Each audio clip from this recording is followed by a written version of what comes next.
یہ وہی جہنم جس کو مجرمین جھوٹ قرار دیا کرتے تھے، اسی جہنم کو کھولتے ہوئے پانی کے درمیان وہ گردش کرتے رہیں گے، پھر اپنے رب کی کن کن قدرتوں کو تم جھٹلاؤ گے۔ اللہ تعالیٰ محفوظ فرمائے۔ اور وہ شخص نے جو اپنے رب کی حضور پیش ہونے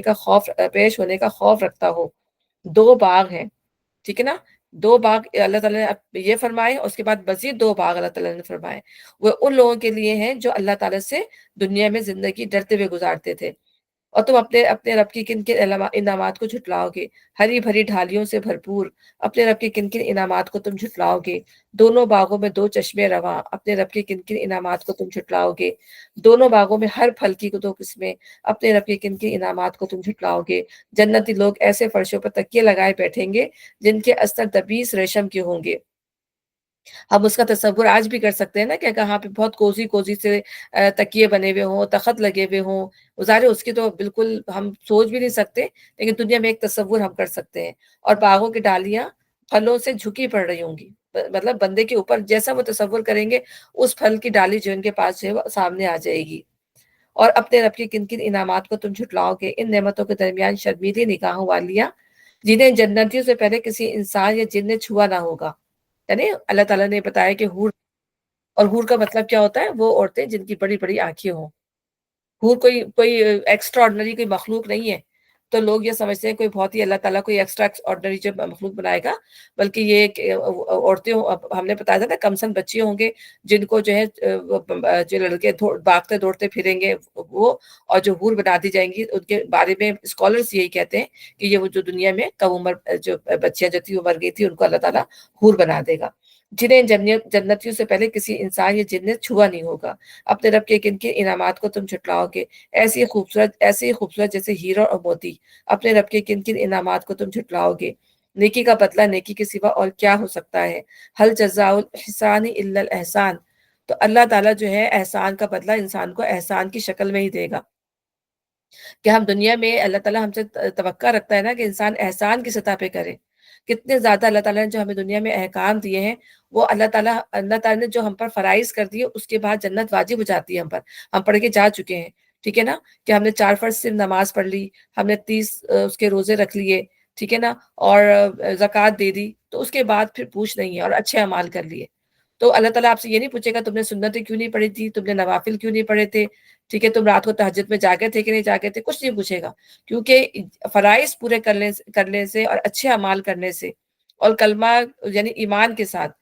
جنت جو ہے وہ واجب ہو جاتی ہے۔ ہم کیوں زیادہ کرتے ہیں احسان؟ اللہ کو جو ہمارا جو ایمان پسند ہے وہ احسان کے درجے میں پسند ہے، کیونکہ اگر ہمیں ایسی جنتیں چاہیے جو جن کی اللہ یہاں پہ تعریف فرما رہے ہیں، خوبصورت جنتیں، کیونکہ جنات کی بھی جنتوں کے بھی جو ہے وہ درجے ہیں،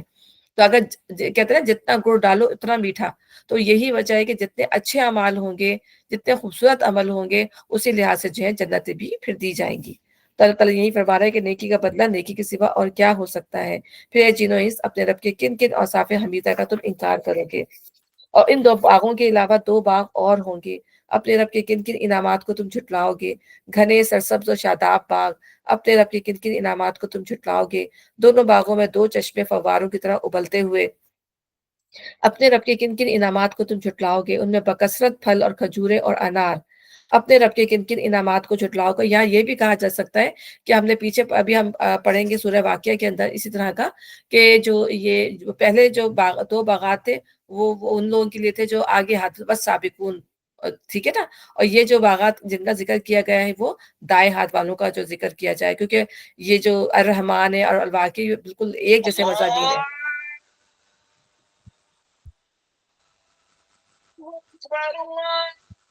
کیونکہ ان کے مضامین ایک ہی طرح سے ہیں، تو اس سے یہ بھی کیا جا سکتا ہے کہ یہ دائیں بازو والے، کیونکہ یہاں پر اللہ تعالیٰ نے اس میں کہا ہے کہ دا ختم ہونے والی نعمتیں ہیں، تو اس میں بھی دا ختم ہونے والی ہیں، لیکن اس میں جو ہم پڑھ رہے ہیں اس میں حوریں بھی ہیں، لیکن یہاں پہ اللہ تعالیٰ نے حوروں کا بھی ذکر کیا اور خواتین کا بھی ذکر کیا ہے نا، اور اس میں جو ہے اللہ تعالیٰ نے، ایک منٹ،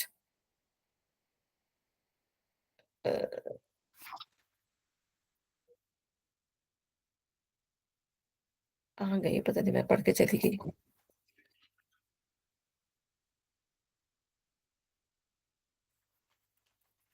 دو باغوں میں ہر پھل کی دو قسمیں، یعنی کہ بے تحاشا پھل ہوں گے، اور یہاں پر اللہ تعالیٰ نے جو ہے بکثرت پھل اور کھجورے اور انار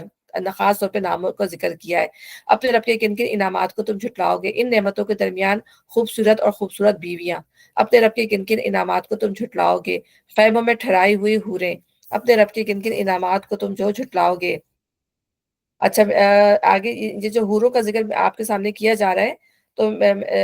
اس کے بارے میں اس قیات کو مزید تقویت اس حدیث سے حاصل ہوتی ہے جو ام سلمہ سے بروی ہے۔ وہ فرماتی ہے کہ میں نے رسول اللہ صلی اللہ علیہ وسلم سے پوچھا، یا رسول اللہ، دنیا کی عورتیں بہتر ہیں یا حوریں؟ حضور نے جواب دیا، دنیا کی عورتوں کو حوروں پر وہی فضیلت حاصل ہے جو ابریق و استر پر ہوتی ہے۔ میں نے پوچھا کس بنا پر؟ فرمایا کہ اس لیے کہ ان عورتوں نے نمازیں پڑھی ہیں، روزے رکھے ہیں اور عبادتیں کی ہیں۔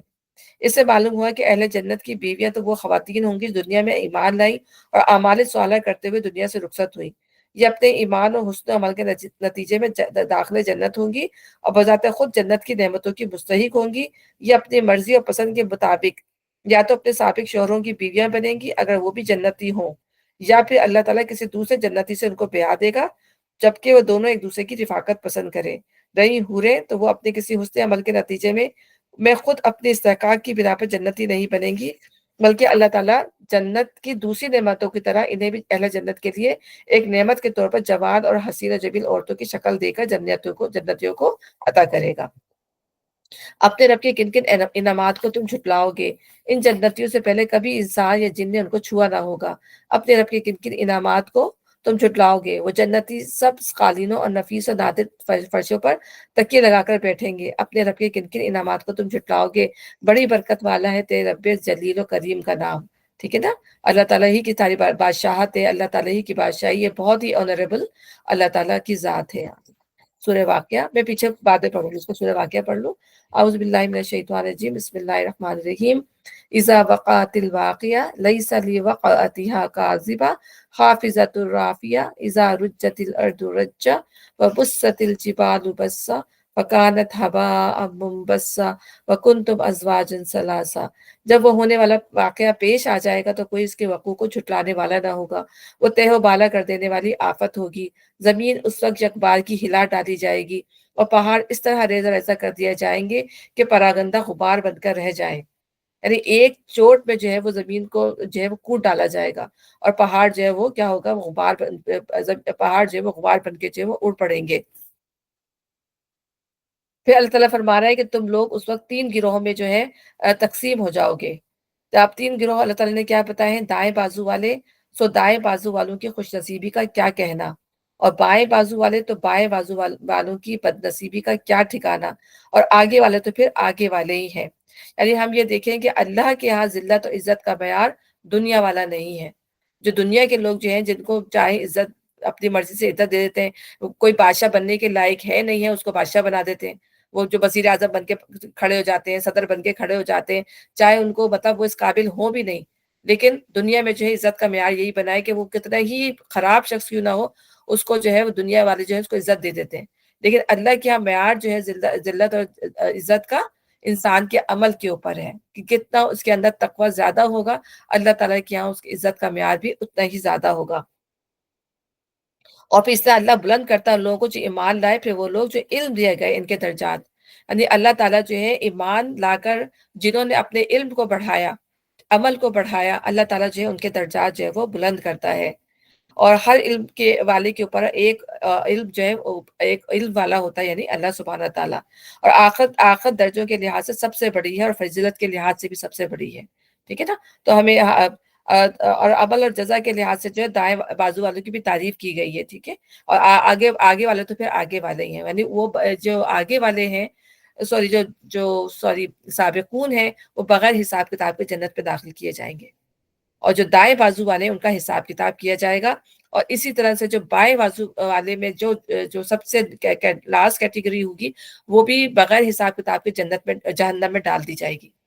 تو کچھ لوگ ایسے ہیں جو جنت میں بغیر حساب کتاب کے چلے جائیں گے، اور کچھ لوگ ایسے ظالم ہوں گے کہ وہ بغیر حساب کتاب کے جو ہے وہ جہنم میں چلے جائیں گے۔ کچھ بیچ کے جو لوگ ہوں گے نا جو دائیں بازو والے ہیں،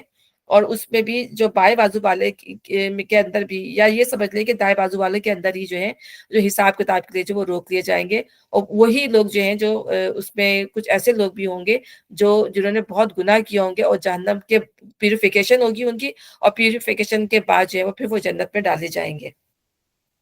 اور یہ جو اللہ تعالیٰ جہاں پہ کہہ رہا ہے نا کہ بائیں بازو والوں کی بدنصیبی کا ٹھکانہ، تو یہ وہ بدنصیب ہیں جن کو جو ہے اللہ تعالیٰ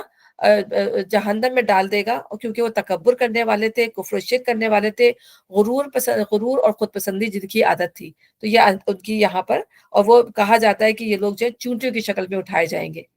تو کیوں چونٹیوں کی شکل میں اٹھائے جائیں گے؟ کیونکہ ان کو دکھایا جائے گا، جو تکبر کرتے تھے تو وہ اپنے جو دنیا میں لوگوں کو چونٹیوں کی طرح سمجھتے تھے، ان کو کچل دینا چاہتے تھے، تو اللہ تعالیٰ ان کو قیامت کے دن جو ہے وہ چونٹیوں کی، ہم کہتے ہیں نا کسی کو چونٹیوں کی شکل میں اٹھائے گا، کسی کو جو ہے بلائنڈ اٹھائے گا، تو وہ کہے گا مجھے کیوں بلائنڈ اٹھایا اللہ تعالیٰ نے، کیوں مجھے اندھا اٹھایا؟ تو کہا گیا کہ اس لیے کہ تو دنیا میں جو تھا وہ اندھا بنا پھرتا تھا، اس لیے تجھے جو ہے اندھا کیا گیا۔ تو وہ جس طرح جس حال میں انسان دنیا میں مرا ہوگا، اسی حال میں بھی اللہ تعالیٰ جو ہے کہہ رہا ہے کہ انسان کو جو ہے اٹھایا جائے گا۔ تو آگے والے تو پھر آگے والے ہی ہیں، وہی تو مقرب لوگ ہیں، نعمت بھری جنتوں میں رہیں گے، اگلوں میں سے بہت ہوں گے اور پچھلوں میں سے جو ہے سے کم ہوں گے، ٹھیک ہے نا؟ تو اگلوں میں سے زیادہ، اگلوں سے مراد یہ ہے، اگر ہم یہ دیکھیں گے اگر نبی کے ساتھ جو بھی لوگ ہوتے ہیں وہ اگلے ہوتے ہیں، اس کے بعد جو آنے والے ہوتے ہیں وہ آہستہ آہستہ ان کے اعمال میں پھر خرابی آ جاتی ہے، لیکن ان میں بھی بعض لوگ ایسے ہوتے ہیں جو اس درجے کو پہنچ جاتے ہیں جیسے صحابہ کرام کے درجے ہیں، اپنے عمل میں، اپنے نیک کاموں میں، اپنے حق کی شہادت دینے کے درجے میں، لوگوں کو بات پہنچانے کے درجے میں، اللہ تعالیٰ جو ہے ان کو اس مقام تک پہنچا دیتا ہے، لیکن اللہ تعالیٰ کہہ رہا ہے وہ بہت کم ہوتے ہیں۔ لیکن جو انبیاء کے ساتھ جو لوگ ہوتے ہیں وہ مقربین میں ہی ہوتے ہیں، اور ہر انبیاء کے ساتھ، تو اللہ تعالیٰ یہ فرمایا نا کہ اگلوں میں سے بہت ہوں گے، پچھلوں سے، یہ ہر انبیاء کے زمانے کے لوگ ہوں گے۔ اور پھر ان کی اللہ تعالیٰ کیا ان کا مقام کیا فرما رہے ہیں اللہ تعالیٰ، کہ مرصع تختوں پر تکیے لگائے آمنے سامنے بیٹھیں گے، ان کی مجلسوں میں ابدی لڑکے شراب چشمہ جاری سے لبریز پیالے اور قدر اور ساگر لیے دوڑتے پھر رہے ہوں گے، جسے پی کر نہ ان کا سر چکرائے گا، نہ ان کی عقل میں فطور آئے گا۔ یعنی ان کے کھانے، ان کی بدنی خواہش بھی پوری ہوگی اور قلبی خواہش بھی جو ہے ساری پوری ہو جائیں گی، اور اللہ تعالیٰ، اور سب سے بڑی پوری خواہش کیا کی جائے گی کہ وہ اللہ تعالیٰ کو دیکھیں گے، اور وہ سب سے زیادہ بڑی ان کی جو خواہش تھی اللہ تعالیٰ اس کی پوری کرے گا۔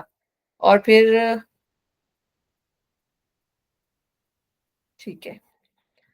اس کے بعد کیا ہے؟ ہاں، پھر وہ جو ابدی لڑکے جو ہیں، اس سے مراد ایسے لڑکے ہیں جو ہمیشہ لڑکے ہی رہیں گے، ان کی عمر ہمیشہ ایک ہی حالت پر ٹھہری رہے گی۔ حضرت علی حضرت حسن بصری فرماتے ہیں یہ اہل دنیا کے وہ بچے ہیں جو بالغ ہونے سے پہلے مر گئے، اس لیے نہ ان کی کچھ نیکیاں ہوں گی کہ ان کی جزا پائیں، نہ بدیاں ہوں گی کہ ان کی سزا پائیں، لیکن ظاہر بات ہے کہ اس سے مراد صرف وہی اہل دنیا ہو سکتے ہیں جن کو جنت نصیب نہ ہوئی ہو۔ رہے مومنین صالحین، تو ان کے بارے میں اللہ تعالیٰ نے خود قرآن میں ضمانت دی ہے کہ ان کی ذریت ان کے ساتھ جنت میں لا ملائی جائے گی، جن کے بچے اگر مر بھی گئے تھے تو ان کو قیامت کے دن ماں باپ سے ملا دیا جائے گا،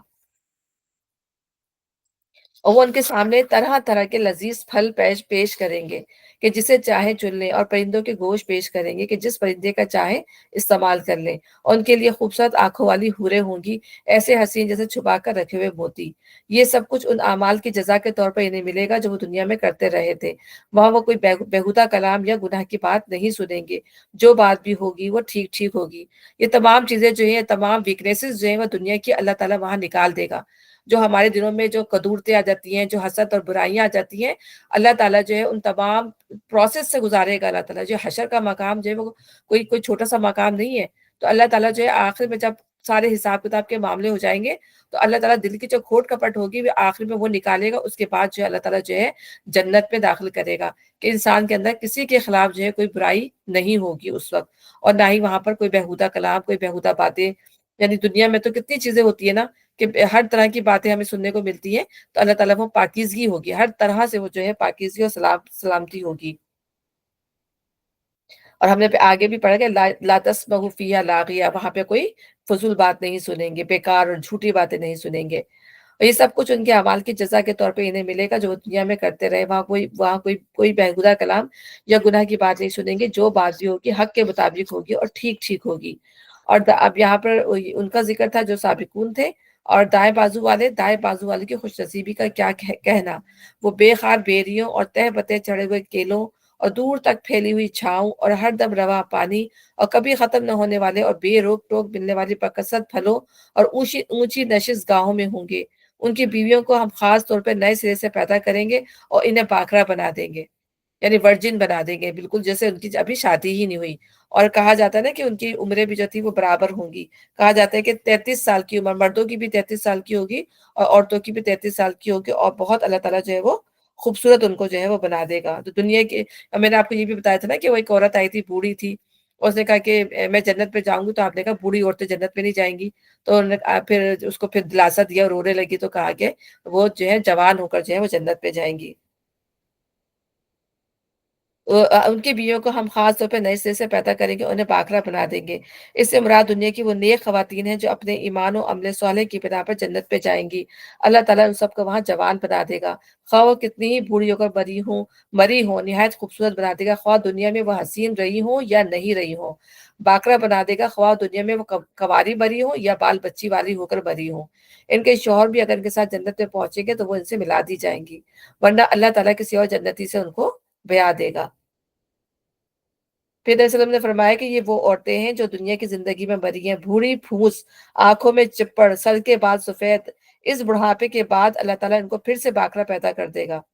حضرت ام سلمہ پوچھتی ہیں کہ اگر کسی عورت کے دنیا میں کئی شوہر رہ چکے ہوں اور وہ سب جنت میں جائیں تو وہ ان میں سے کس کو ملے گی؟ نبی صلی اللہ علیہ وسلم نے فرمایا اس کو اختیار دیا جائے گا کہ وہ جسے چاہے چن لے، اور وہ اس شخص کو چنے گی جو ان میں سب سے زیادہ اچھے اخلاق کا تھا۔ وہ اللہ تعالیٰ سے عرض کرے گی کہ اے رب، اس کا برتاؤ میرے ساتھ سب سے اچھا تھا، اس لیے مجھے اس کی بیوی بنا دے۔ اے ام سلمہ، حسن اخلاق دنیا اور آخرت کی ساری بھلائی لوٹ لے گیا۔ یعنی اخلاق سب سے بہتر ہے۔ اللہ تعالیٰ ہمیں توفیق دے کہ اپنے اخلاق سب سے بہترین کرے، کہ اعمال میں سب سے بھاری چیز جو ہے ایمان کے بعد جو ہے وہ اخلاق ہوگی انسان کی۔ وہ جو اگر کسی کے اخلاق اگر خراب ہوئے تو وہ جو ہے اس درجات کو جو ہے وہ کم کر دے گی۔ یہ کیا فائدہ انسان جو ہے دنیا میں عبادتیں بھی اتنی کی ہیں، بہت شرمندگی ہوتی ہے بعض دفعہ ہم جب اپنا حال دیکھتے ہیں۔ صحیح بات ہے، کیا انسان کا جو ہے یہ ہماری عبادتیں اور یہ سب کچھ بھی ہے، اگر ہمارے اخلاق بہترین نہیں ہے تو یہ سب چیزیں جو ہے ایک طرف ہو جائیں گی۔ اخلاق سب سے زیادہ جو ہے، اور نبی صلی اللہ علیہ وسلم کو اخلاق کے اعلیٰ معیار پہ اللہ تعالیٰ نے رکھا ہے، انہوں نے کر کے دکھایا کہ اخلاق جو ہے بہترین اخلاق ہوتے کیا ہیں۔ اللہ تعالیٰ ہمیں توفیق دے کہ اعمال میں سب سے بھاری چیز جو ہمارے اخلاق ہوں گے۔ اب پھر اسے بتایا کہ اپنے شوہروں کی عاشق اور عمر میں ہمسن، یہ کچھ دائیں بازو والوں کے لیے ہے، وہ اگلوں میں سے بہت ہوں گے اور پچھلوں میں سے بھی بہت ہوں گے۔ یعنی اس طرح کے لوگ جو بیچ کے لوگ ہوں گے وہ اگلوں میں سے بھی، یعنی کہ عمل میں جو اچھائیاں بھی ہوں گی اور برائیاں بھی ہوں گی۔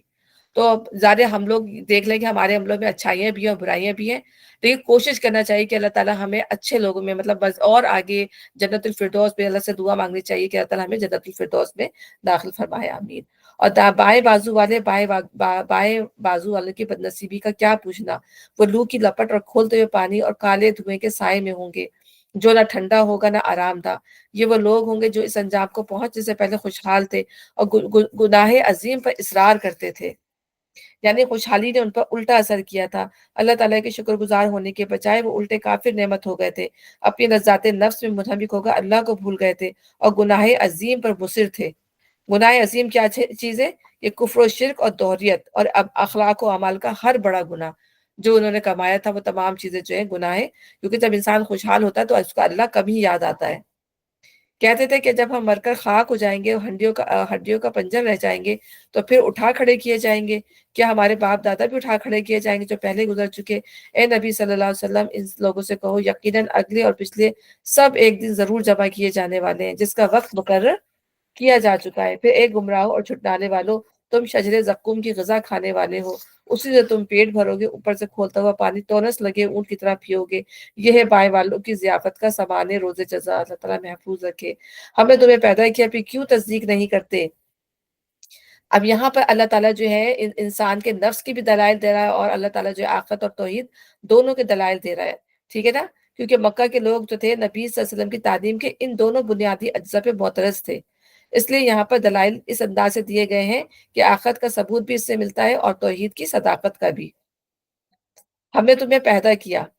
ٹھیک ہے، پھر تم کیوں اس کی تصدیق نہیں کرتے؟ یعنی اس بات کی تصدیق کہ ہم ہی تمہارے رب اور معبود ہیں اور ہم تمہیں دوبارہ پیدا کریں گے۔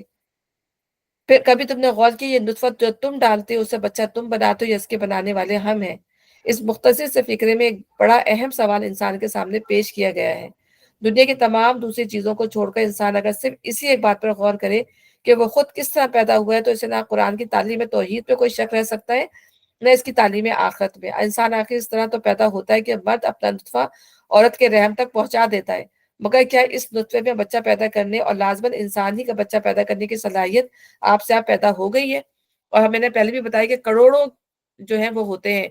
اسپرم، اور اس طرح کروڑوں جو ہے وہ ایگز ہوتے ہیں، لیکن اللہ تعالیٰ جو ہے دیکھو ایک ایگ کو ایک اسپرم کے لیے جو ہے چن لیتا ہے، اور وہی آگے جا کے جو ہے وہ فرٹیلائز ہوتے ہیں۔ تو یہ اللہ تعالیٰ کی قدرت ہے، اگر چاہے تو سب کو بھی ملا سکتا ہے، اور چاہے تو اللہ تعالیٰ دو کو بھی ملا دیتا ہے۔ کبھی ہم 3 بچوں کی بھی ولادت دیکھتے ہیں، 4 بچوں کی بھی دیکھتے ہیں، لیکن وہ ریئر کیسز ہوتے ہیں۔ لیکن زیادہ جو ہم ایک نارملی دیکھتے ہیں وہ ایک ہی بچہ جو ہے جو ہوتا ہے۔ تو یہ کس کے کام ہے کہ ان ایک نطفے کو ایک ایگ سے جو ہے وہ ملا دیتا ہے، اور انسان جو ہے کتنے علاج کرتا ہے کہ بچہ ہو جائے، لیکن اگر انہی اسپرم اور ایگ نے اگر نہیں ملنا تو وہ اللہ کی مرضی سے پھر نہیں بھی ملتے۔ تو یہ اللہ تعالیٰ کی کتنی بڑی صداقت ہے اللہ تعالیٰ کے رب ہونے کی۔ تو اس سے بچہ تم بناتے ہو یا اس کے بنانے والے ہم ہیں۔ ہم نے تمہارے درمیان موت کو تقسیم کیا، اور پھر آئے دن جو ہے انسان موت کو بھی دیکھتا ہے کہ کوئی کم عمر میں چلا جاتا ہے، کوئی ادھیڑ عمر میں چلا جاتا ہے، کوئی بچپن میں چلا جاتا ہے، کوئی بڑھاپے میں چلا جاتا ہے۔ تو موت جو ہے وہ روزانہ انسان کسی نہ کسی شکل میں جو ہے انسان کو نظر آ رہی ہوتی ہے، اس کے باوجود بھی جو ہے وہ اللہ پر ایمان نہیں لا رہا ہوتا، اور ہم اس سے عاجز ہیں کہ تمہاری شکلیں بدل دیں اور کسی ایسی شکل میں تمہیں پیدا کر دیں جس کو تم نہیں جانتے۔ ٹھیک ہے نا؟ یہ بھی اللہ تعالیٰ کی جو ہے قدرت میں سے ہے کہ اللہ تعالیٰ چاہے، اور ہم دیکھتے ہیں کہ اللہ تعالیٰ نے جب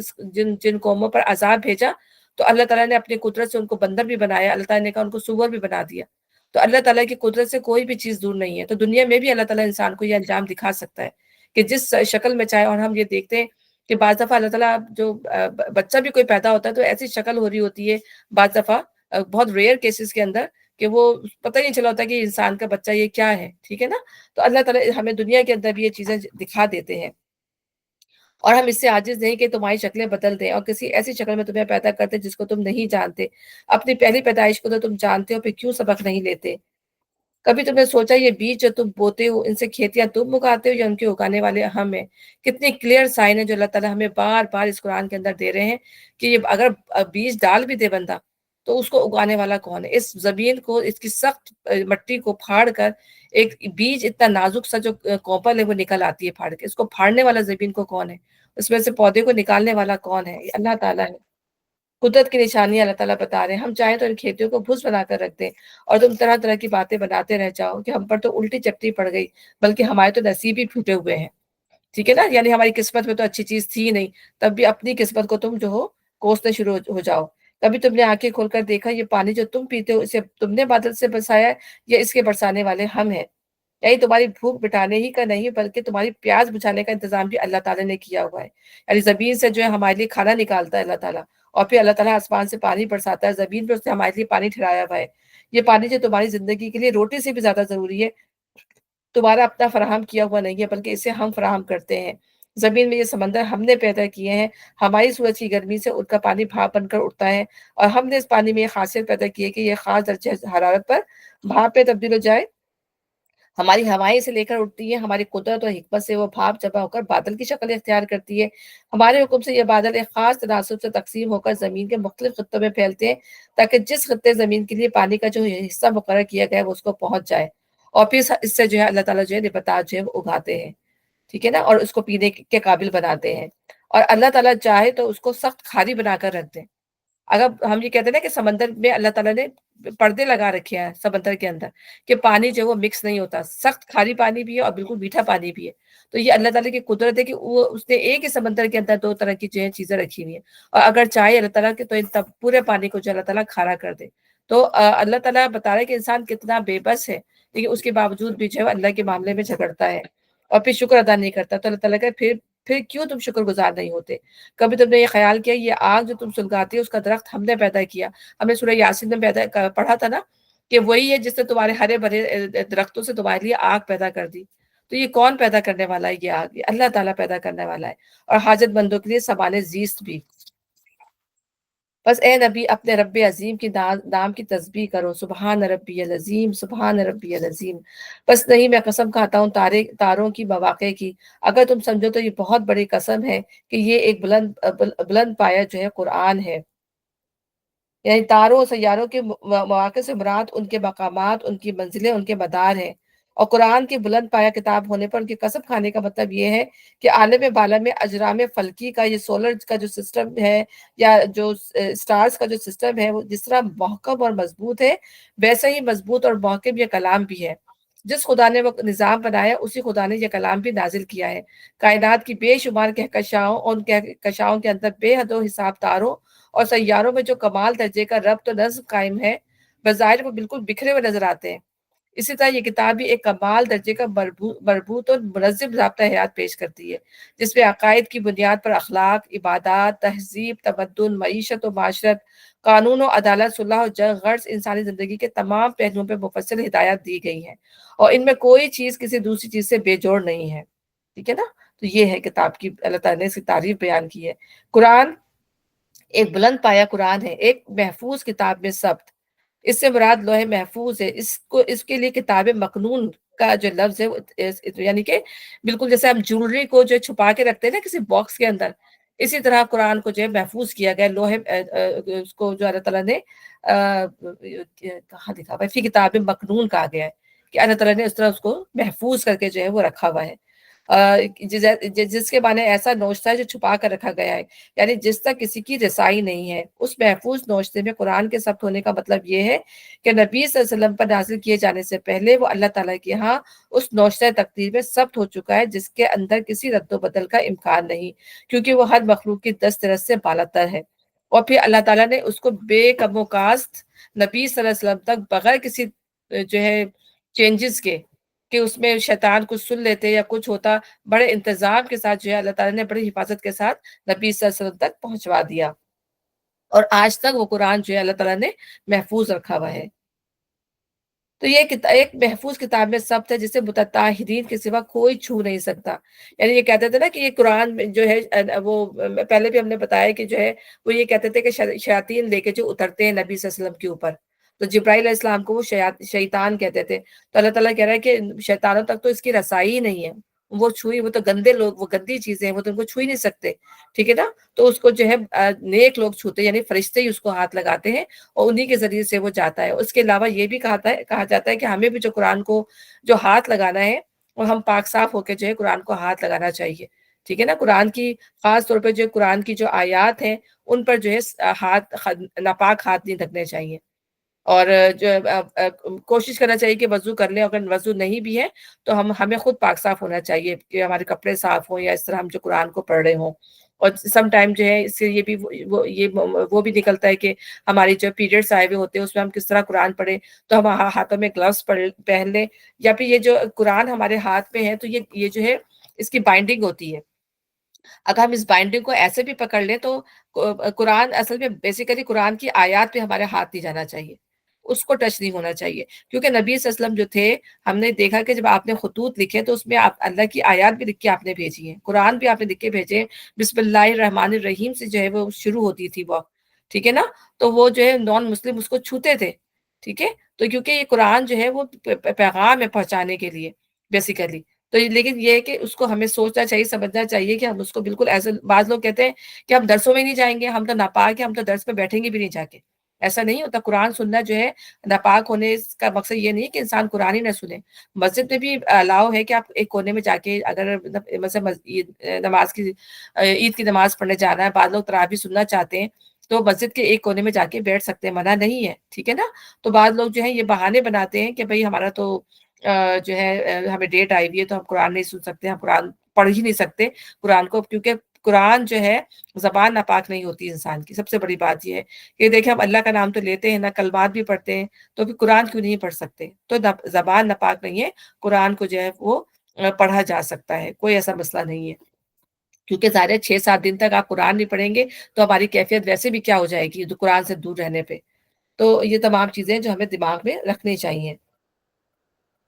اور یہاں پہ یہ بھی ہے نا کہ تردید کفار کے ان الزامات کی جو قرآن پہ لگایا کرتے تھے، وہ رسول اللہ صلی اللہ علیہ وسلم کو کاہن اور قرار دیتے تھے اور کہتے تھے کہ یہ کلام آپ پر جن اور شیاطین القا کرتے ہیں۔ تو اس کا جواب قرآن مجید میں متعدد مقامات پر دیا گیا ہے کہ اس کو لے کر شیاطین نہیں اترے، نہ یہ کلام ان کو سجتا ہے اور نہ وہ ایسا کر ہی سکتے ہیں، وہ تو اس کی سماعت تک سے دور رکھے گئے ہیں۔ اور اسے متطہرین کے سوا کوئی چھو نہیں سکتا، یعنی شیاطین کا اسے لانا یا اس کے نزول کے وقت اس میں دخل انداز ہونا تو درکنار۔ جس وقت یہ لوح محفوظ سے نبی پہ نازل کیا جاتا ہے اس وقت متطہرین یعنی فرشتوں کے سوا کوئی اس کے قریب نہیں پھٹک سکتا۔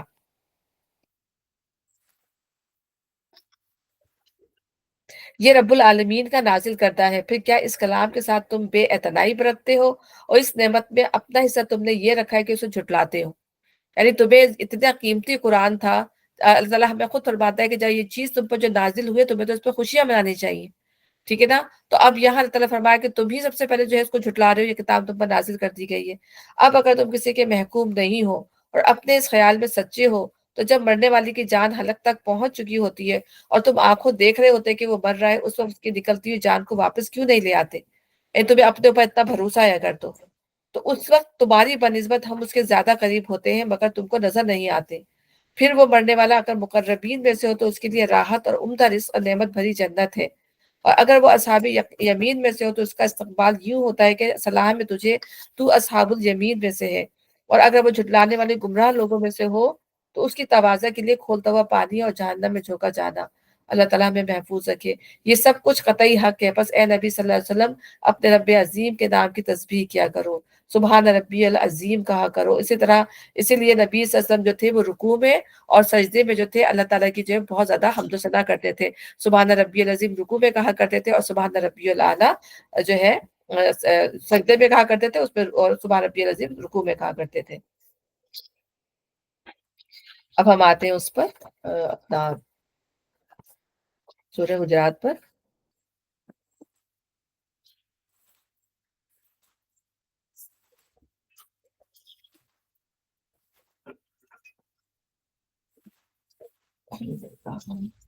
اعوذ باللہ، سورہ حجرات جو ہے مدنی سورہ ہے، اس کو سورہ اخلاق بھی کہا جاتا ہے،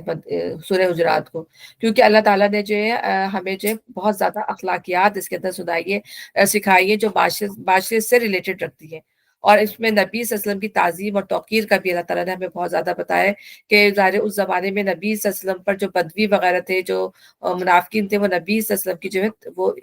انسلٹ کرنے کا کوئی موقع ہاتھ سے جانے نہیں دیتے تھے،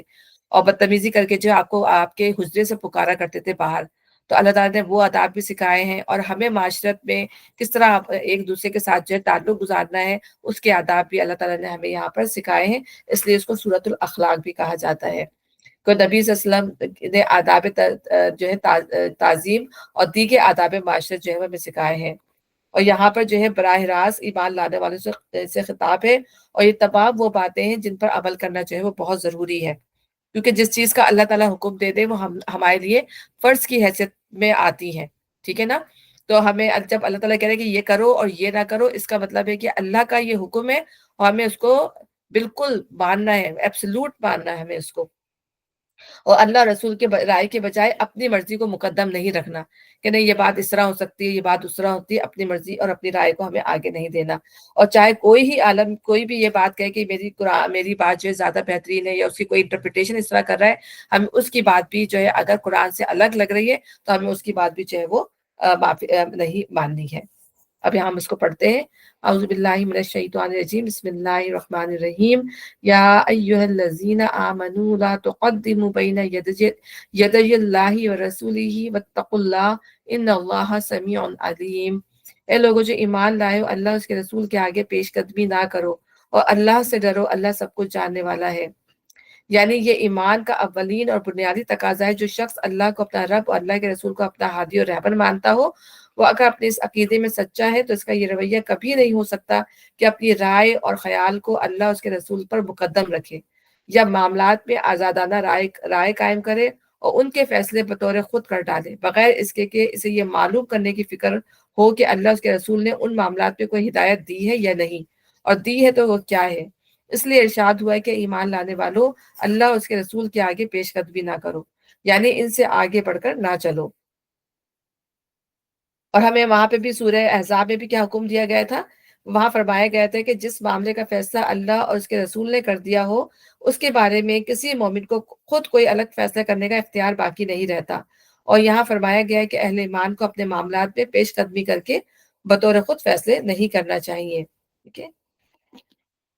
اور اسی طریقے سے اللہ تعالیٰ فرما رہے ہیں کہ اب یہاں پر اللہ ہمیں احکام دے رہے ہیں، اور سب ظاہر یہ احکام ظاہر اب نبی صلی اللہ علیہ وسلم تو ہمارے پاس نہیں ہے، اس زمانے میں تھے، اور اللہ تعالیٰ وہاں لوگوں کی جو ہے تربیت کر رہے تھے، ان کو ایٹیکیٹ سکھا رہے تھے، اور ہمارے لیے بھی یہ لازم ہے کہ ہم کو اس کو اسی طرح سے فالو کریں۔ اے لوگوں جو ایمان لائے ہو، اپنی آواز نبی کے آواز سے بلند نہ کرو، اور نہ نبی کے ساتھ اونچی آواز سے بات کیا کرو، جس طرح تم آپس میں ایک دوسرے سے کرتے ہو۔ ٹھیک ہے، اگر یعنی اگر کبھی تم نے اللہ کے رسول سے بے نیاز ہو کر خود مختاری کی، نہیں وہ میں پڑھ چکی ہوں، سوری، یہ وہ ادب ہے جو رسول اللہ صلی اللہ علیہ وسلم کی مجلس سے بیٹھنے والوں اور آپ کی خدمت میں حاضر ہونے والوں کو سکھایا گیا تھا۔ اس کا منشا یہ تھا کہ نبی صلی اللہ علیہ وسلم کے ساتھ ملاقات اور بات چیت میں اہل ایمان آپ کا انتہائی احترام ملحوظ رکھیں۔ کسی شخص کی آواز آپ کی آواز سے بلند تر نہ ہو۔ آپ سے خطاب کرتے ہوئے لوگ یہ نہ بھول جائیں کہ وہ کسی عام آدمی یا اپنے برابر والے سے نہیں بلکہ اللہ کے رسول سے مخاطب ہیں۔ اس لیے عام آدمیوں کے ساتھ گفتگو اور آپ کے ساتھ گفتگو میں نمایاں فرق ہونا چاہیے۔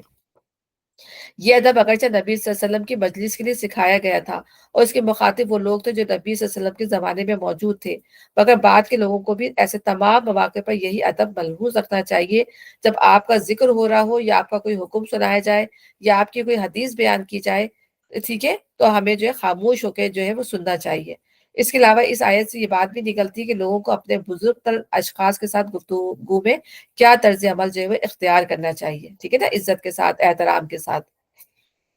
اور اللہ تعالیٰ فرما رہے ہیں کہ ایسا نہ ہو کہ تمہارا کیا کرایا سب غارت ہو جائے اور تمہیں خبر بھی نہ ہو۔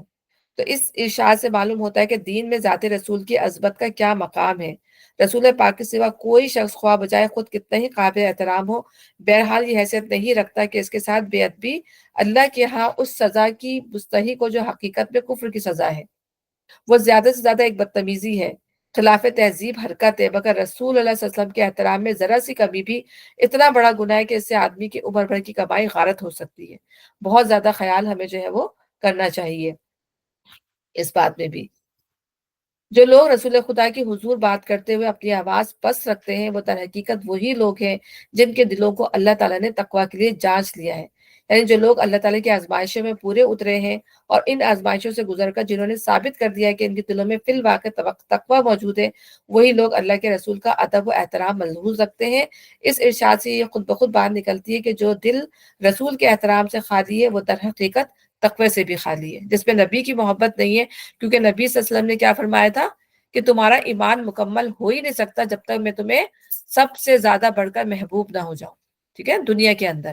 اللہ تعالیٰ کے بعد، ٹھیک ہے۔ تو نبی سے محبت کا پھر کیا ہے، تو نبی سے محبت کا تقاضا یہ ہے کہ جب ان کا نام آئے یا ان کی کوئی بات ہو تو ہمیں عزت اور تعظیم کے ساتھ اس کو سننا ہے، اور نہ صرف سننا ہے، اس پر عمل بھی کرنا ہے، اور ان کے لیے مغفرت ہے اور اجر عظیم۔ اے نبی صلی اللہ علیہ وسلم، جو لوگ تمہیں حجروں کے باہر سے پکارتے ہیں، ان میں اکثر بے عقل ہیں۔ اگر تمہارے برآمد ہونے تک صبر کرتے تو انہی کے لیے جو ہے وہ بہتر تھا، کیونکہ ایک دفعہ جو ہے بنو تمیم کا ایک قافلہ آیا، اور انہوں نبی صلی اللہ علیہ وسلم جو تھے وہ قیلولہ کر رہے تھے، کیونکہ عرب کا جو تھا وہ خاص ایک وہ تھا قیلولہ کرنا۔ تو انہوں نے آتے ہی جو ہے وہ آ کے آپ کے جو حجرے کے باہر آ کے چلانا شروع کر دیا، یا محمد اخرج علینا، یا محمد اخرج علینا، شور مچانا شروع کر دیا۔ تو اللہ تعالیٰ نے جو ہے یہاں پر انہی کی بات فرمائی ہے کہ یہ بے عقل لوگ ہیں، ابھی ان کی تربیت نہیں ہوئی، ابھی ان کو نالج نہیں ہے، اور اسی لیے اللہ تعالیٰ جو ہے یہاں پر ادب و احترام سکھا رہے ہیں۔ اور ایک دفعہ جو ہے ہمیں یہ بھی پتہ چلتا ہے کہ حضرت ابو بکر، حضرت عمر جو ہے نبی صلی اللہ علیہ وسلم کی محفل میں ہی بیٹھے ہوئے تھے، اور آپس میں کسی بات پر جو ہے ان کی تو میں ہو گئی، یعنی کہ طرح آواز ان کی اونچی ہو گئی۔ تو پھر نبی صلی اللہ علیہ وسلم نے یہی آیت پڑھی، تو پھر ان کی آوازیں اتنی ہو گئی کہ مطلب حضرت عمر کی آواز تو اتنی ہو گئی کہ ان کے قریب جا کر جو سننا پڑتا تھا، یعنی کہ وہ سمینا و اطاعنا، جب ان کو یہ آیات بتائی گئی تو انہوں نے اپنی آواز کو اتنا دھیما کر لیا۔ تو یہ تھی کہ جیسی کوئی بات ان کو پتہ چلتی تھی کہ اللہ نے فرمائی ہے، فوراً اس پہ جو تھے وہ عمل کر لیتے تھے۔ تو یہ اگر وہ تمہارے برآمد تک صبر کرتے تو انہی کے لیے بہتر تھا، اللہ درگزر کرنے والا اور رحیم ہے۔ یعنی اللہ تعالیٰ نے کہا، یہ تو اللہ تعالیٰ نے تو ایٹیکیٹس ابھی بتا رہے ہیں نا، اللہ تعالیٰ اس سے پہلے جس نے جو غلطی کر دی اس کا محاسبہ نہیں ہوگا۔ ہاں، اب اللہ تعالیٰ نے حکم نازل کر دیا ہے، اس کے بعد اب جو کرے گا تو اس پہ پکڑ ہوگی۔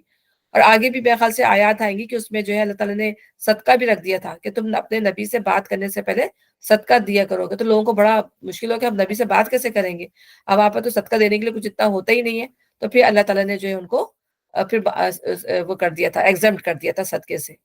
یعنی اتنا زیادہ اللہ تعالیٰ نے احترام رکھا تھا، کیونکہ ہر کوئی آتا تھا اور نبی صلی اللہ علیہ وسلم کو جو تھا وہ پریشان کرتا تھا، اور آپ اپنے حلیم طبیعت کی وجہ سے کچھ بولتے نہیں تھے. تو اللہ تعالیٰ نے پھر اس طرح کے قانون نافذ کر کے، اس طرح کی باتیں کر کے لوگوں کو کے اندر جو ہے یہ بات بٹھائی کہ اپنے نبی سے آپ نے کس طرح بات کرنی ہے. اے لوگوں، جو اب یہاں پر بتایا جا رہا ہے کہ کس طریقے سے معاملات جو ہے نبی صلی اللہ علیہ وسلم کو بھی سکھایا جا رہا ہے، اور ہم سب کو سکھایا جا رہا ہے کہ اب جو آپس کے جو معاملات ہیں ان کو کس طرح ٹیکل کرنا ہے. یہاں پر اللہ فرما رہے ہیں، اے لوگوں جو ایمان لائے ہو، اگر کوئی فاسق تمہارے پاس کوئی خبر لے کر آئے تو تحقیق کر لیا کرو، کہیں ایسا نہ ہو کہ تم کسی گروہ کو نادانستہ نقصان پہنچا بیٹھو اور پھر اپنے کیے پہ پشیمان ہو. اس میں جو ایک صحابی کا ذکر آتا ہے جو فتح مکہ کے اوپر جو ہے ایمان لے کے آئے تھے، لیکن کمزور ایمان کے وہ تھے. تو ان کو نبی صلی اللہ علیہ وسلم نے جو ہے بنی المستلق جو تھا، وہ یہودی قبیلہ تھا، وہاں سے خراج لانے کے لیے کہا تھا. تو وہ جو ہے وہاں پہنچے، تو وہاں پہنچ کے جو وہ ڈر گئے. ٹھیک ہے، اور پھر ڈر کے جو ہے واپس آ گئے اور آ کے جھوٹ جھوٹ نبی صلی اللہ علیہ وسلم سے کہہ دیا کہ انہوں نے جو ہے مجھے قتل کرنے کی وہ کر لی تھی، اور انہوں نے نہ ہی مجھے خراج دیا. ٹھیک ہے، اور تو جب ان سے یہ بات سنی نبی صلی اللہ علیہ وسلم نے، تو نبی صلی اللہ علیہ وسلم نے جو ہے، اور لوگوں نے بھی آپ کو مشورہ دیا کہ ہم جو ہے جنگ کی تیاری کرتے ہیں. لوگوں سے انہوں نے ایسا کیوں کیا، مطلب خراج دینے سے انکار کر دیا. تو اتفاق سے تھے وہ اسی وقت جو ہے وہ مستلق کے جو وہ تھے، جو لیڈر ہوتے ہیں، وہ کسی کام سے وہ نبی صلی اللہ علیہ وسلم کے پاس آ گئے، اور انہوں نے کہا کہ نہ ہم نے ان کو دیکھا، نہ ہم نے خراج کا جو ہے وہ منع کیا، ہم نے تو کچھ بھی نہیں کیا. تو پتہ چلا کہ انہوں نے جھوٹ کہا تھا. تو اس طریقے سے اللہ تعالیٰ یہاں پہ یہ آیت اسی سلسلے میں نازل کر رہے ہیں کہ پہلے تحقیق، جب پتہ ہو کہ کسی شخص کا ایمان جو ہے اتنا زیادہ فرم نہیں ہے، تو پھر جو ہے پہلے فرم کرو، تحقیق کرو، اس کے بعد جو، کیونکہ بہت بڑا فتنہ رونما ہو جاتا، اور بغیر ایک شخص کی بات کے اوپر جو ہے اتنے سارے لوگ جو ہے وہ مارے جاتے. تو یہاں اللہ تعالیٰ نے نبی صلی اللہ علیہ وسلم کو تنبیہ کی ہے، اور پورے صحابہ کرام کو. تو ایسا نہ ہو کہ تم کسی گروہ کو نادانستہ نقصان پہنچا بیٹھو اور اپنے کیے پر پشیمان ہو. خوب جان رکھو کہ تمہارے درمیان اللہ کا رسول موجود ہے، اگر وہ بہت سے معاملات میں تمہاری بات مان لیا کرے تو تم لوگ خود ہی مشکلات میں مبتلا ہو جاؤ. یعنی یہ جو معاملہ تھا، اس میں جو ہے لوگوں نے آپ کو اکسایا کہ چلتے ہیں. نبی صلی اللہ علیہ وسلم ہو سکتا ہے وہ چاہ رہے ہو کہ میں کر لوں، معلومات کر لوں، لیکن لوگوں نے کہا نہیں نہیں، چلتے ہیں اور جنگ کرتے ہیں. تو اسی لیے یہاں پہ ان کو منع کیا جائے لوگوں کو کہ اگر تمہاری باتیں مان لیا کریں تو بعض دفعہ نقصان بھی اٹھانا پڑ جاتا ہے. مگر اللہ نے تم کو ایمان کی محبت دی اور اس کو تمہارے لیے دل پسند بنا دیا، اور کفر و فسق اور نافرمانی سے تم کو متنفر کر دیا. ایسے ہی لوگ اللہ کے فضل اور اس احسان سے راست رو ہیں.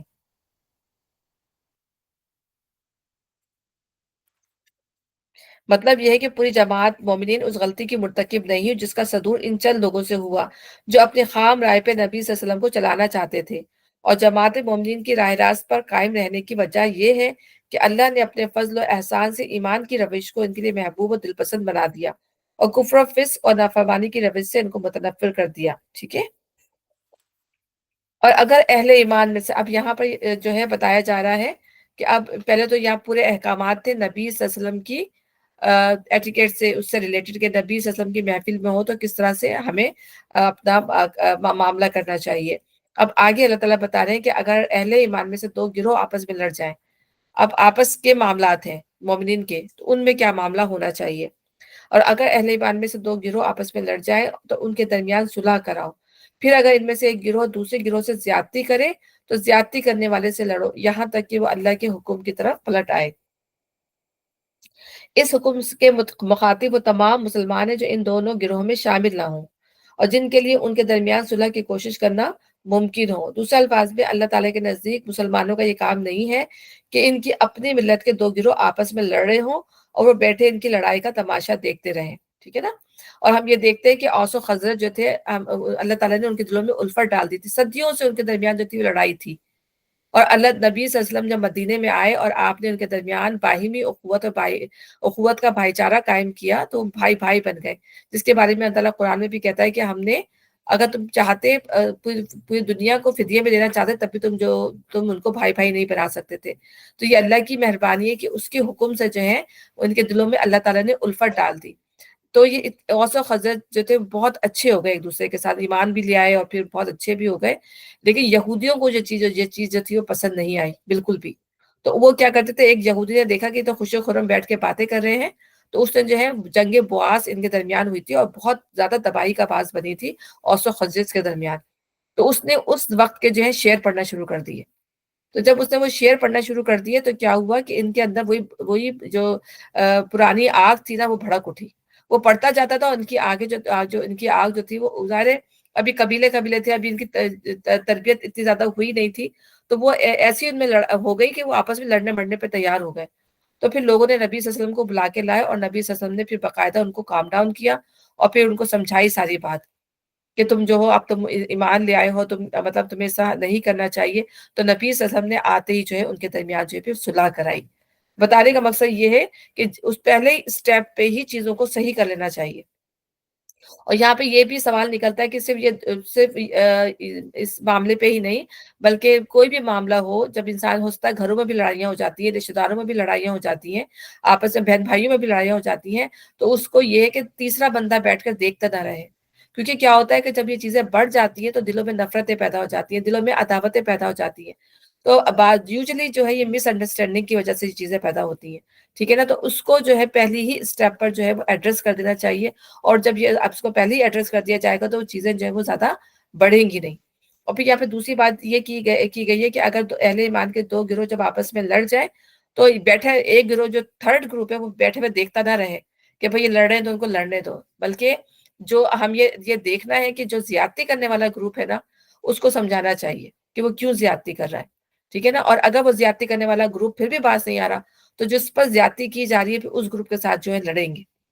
تاکہ جو زیادتی کرنے والوں کو جو ہے واپس اپنے مقام پر واپس لے آئیں. ٹھیک ہے نا. تو اللہ تعالیٰ نے اس طرح کہا ہے.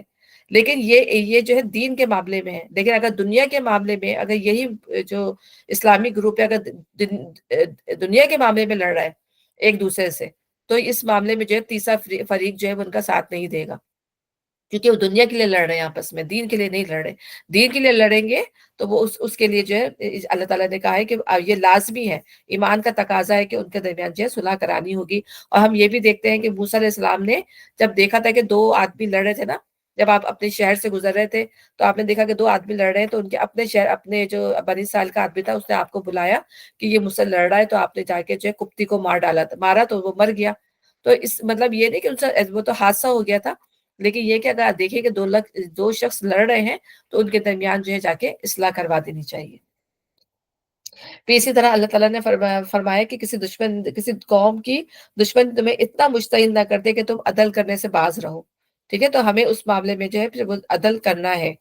کہ جو بھی دشمنی مطلب وہ جو بھی زیادتی کر رہا ہے اس زیادتی کرنے والے سے ہمیں لڑنا ہے. پھر اسی طرح اللہ تعالیٰ نے فرمایا کہ مومن کو گالی دینا فسق ہے اور قتل کرنا جو ہے وہ کفر ہے.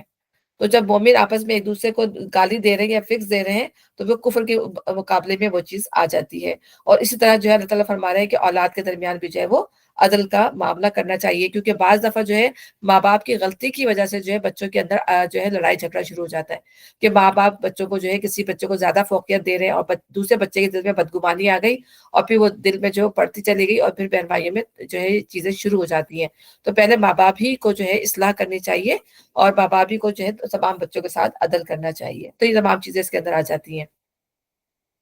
پھر وہ اگر پلٹ آئے تو ان کے درمیان عدل کے ساتھ جو ہے وہ صلح کرا دو. ٹھیک ہے نا. کہ جب وہ پلٹ آتے ہیں تو ان کے درمیان عدل کے ساتھ صلح کرا دو. اور اصلاح اور یہ بات بھی ہمیں یاد رکھنا چاہیے کہ اصلاح کرانا جو ہے نماز روزے سے زیادہ افضل ہے. کہ انسان جو ہے دیکھ رہا ہے لوگ لڑ رہے ہیں اپنے نماز روزے میں مشغول ہے اور ان لوگوں کو لڑنے دے رہا ہے، بلکہ اگر وہ نماز چھوڑ کر بھی اصلاح کرانی پڑ رہی ہے کیونکہ وہ ایسا کام ہے کہ اس سے جو ہے فتنہ پھیل سکتا ہے، تو انسان کو جو ہے اس وقت وہ جو ہے وہ کام فوری طور پر کر لینا چاہیے. اور اسی طرح نبی صلی اللہ علیہ وسلم نے فرمایا کہ جھگڑا جو ہے وہ دین کو موڑ دیتا ہے، یعنی دین کا جو ہے صفایا کر دیتا ہے. لوگوں کے اندر جو ہے وہ کمزوری آ جاتی ہے جھگڑنے سے. تو اس لیے آپس میں بتایا گیا ہے کہ مسلمانوں کو جھگڑنا نہیں چاہیے. اور یہ بھی ہے کہ معاملے کی تحقیق کر کے عدل کے ساتھ فیصلہ کرنا چاہیے کہ کون سا جو ہے جو لڑنے والا جو ہے وہ زیادتی کر رہا ہے. اور اسی طرح یہ بھی آتا ہے کہ جب دو مسلمان تلوار لے کر لڑ پڑے تو دونوں جہنمی ہیں، قاتل ہو یا مقتول ہو، کیونکہ دونوں کی نیت جو تھی وہ لڑنے کی تھی، ایک دوسرے کو مارنے کی تھی. ٹھیک ہے نا. تو اگر جس نے کسی کو مار دیا وہ تو چلو قتل ہو گیا، لیکن جو نہیں مرا اس کی نیت بھی یہ تھی کہ اگر وہ اس کے قابو میں آ جاتا تو وہ مارا جاتا. تو یہ کہا کہ جب دو مسلمان تلوار لے کر لڑ پڑے تو دونوں جہنمی ہیں، چاہے وہ قاتل ہو چاہے وہ مقتول ہو. اور یہ بھی قرآن میں آتا ہے کہ کسی مومن کے لیے جائز نہیں ہے کہ وہ کسی مومن کو قتل کرے مگر خطا سے. تو یہ جائز ہے ہی نہیں کہ مومن مومن کے ساتھ لڑے، اور اگر لڑائی کرنے کی نوبت آ جائے تو تیسرے گروہ کی ذمہ داری ہے کہ وہ ان کے درمیان عدل کے ساتھ فیصلہ کروا دے. اور انصاف کرو، اللہ انصاف کرنے والوں کو پسند کرتا ہے. ٹھیک ہے نا. تو اللہ تعالیٰ جو ہے یہاں پر فرما رہے ہیں کہ یہ آیت مسلمانوں کی باہمی جنگ کے بارے میں شرعی قانون کی اصل بنیاد ہے.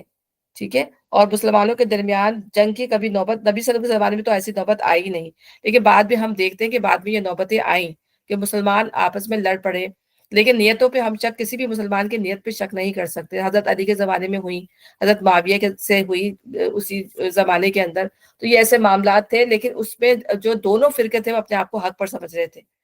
تو جو بیچ میں جو صحابہ کی جو جو جو تیسرا جو گروہ آپ سمجھ لیں، تو ان لوگوں میں سے کسی نے جو ہے حضرت علی کا ساتھ دیا، کسی نے جو حضرت معاویہ کا ساتھ دیا. اور معاملہ کیا تھا کہ حضرت عثمان کی شہادت کا معاملہ تھا، اور یہ معاملہ انہوں نے اس لیے اٹھایا تھا کہ حضرت علی سے کہا تھا کہ آپ جو ہے جس نے بھی قتل کیا حضرت ان کا حضرت عثمان کا، آپ خلیفہ ہیں، آپ اس کے قاتل ہمیں مہیا کریں. تو اس کی وجہ سے جو ہے دو فرقے بن گئے تھے،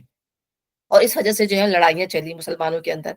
تو پھر تیسرا جو فرقہ تھا نا، تو وہ بھی بٹ گیا سمجھ لیں. وہ کچھ نے جو ہے حضرت علی کا ساتھ دیا اور کچھ نے جو ہے حضرت معاویہ کا ساتھ دیا. تو یہ معاملات ہیں جو بعد میں نبی صلی اللہ علیہ وسلم کے بعد میں ہوئے، اور اس کو پھر اسی بیس کے اوپر پھر میرے خیال سے حل کیا گیا ہوگا، کیونکہ وہ ڈیٹیل ہے پھر اس کے اندر تاریخ کی بہت زیادہ. مومن تو ایک دوسرے کے بھائی بھائی ہیں، لہٰذا اپنے بھائیوں کے تعلقات کو درست کرو. ٹھیک ہے نا. تو اللہ تعالیٰ یہاں پہ ایمانی اخوت کی بات بتا رہے ہیں کہ اللہ تعالیٰ نے جو ہے تم کو بھائی بھائی بنا دیا تھا، تو اپنے آپس کے معاملات کو جو ہے اچھی طرح کر لے کے چلنا ہے. یہ آیت دنیا کے تمام مسلمانوں کی ایک عالمگیر برادری قائم کرتی ہے، اور یہ اسی کی برکت ہے کہ کسی دوسرے دین یا مسلک کے پیرووں میں وہ اخوت نہیں پائی گئی جو مسلمانوں کے درمیان پائی جاتی ہے. اس حکم کی اہمیت اور اس کے تقاضوں کو رسول اللہ علیہ وسلم نے اپنی بکثرت ارشادات میں بیان فرمایا ہے. نبی صلی اللہ علیہ وسلم حضرت جریر بن عبداللہ کہتے ہیں کہ نبی صلی اللہ علیہ وسلم نے مجھ سے 3 باتوں پر بیعت لی تھی. ایک یہ کہ نماز قائم کروں گا، دوسرے یہ کہ زکوٰۃ دیتا رہوں گا، تیسرے یہ کہ ہر مسلمان کا خیر خواہ رہوں گا. ٹھیک ہے نا. اور نبی صلی اللہ علیہ وسلم نے کیا کہا تھا کہ تم میں سے مسلمان وہ مسلمان نہیں ہے جس کے ہاتھ اور پاؤں سے دوسرے مسلمان جو ہے محفوظ نہ رہیں.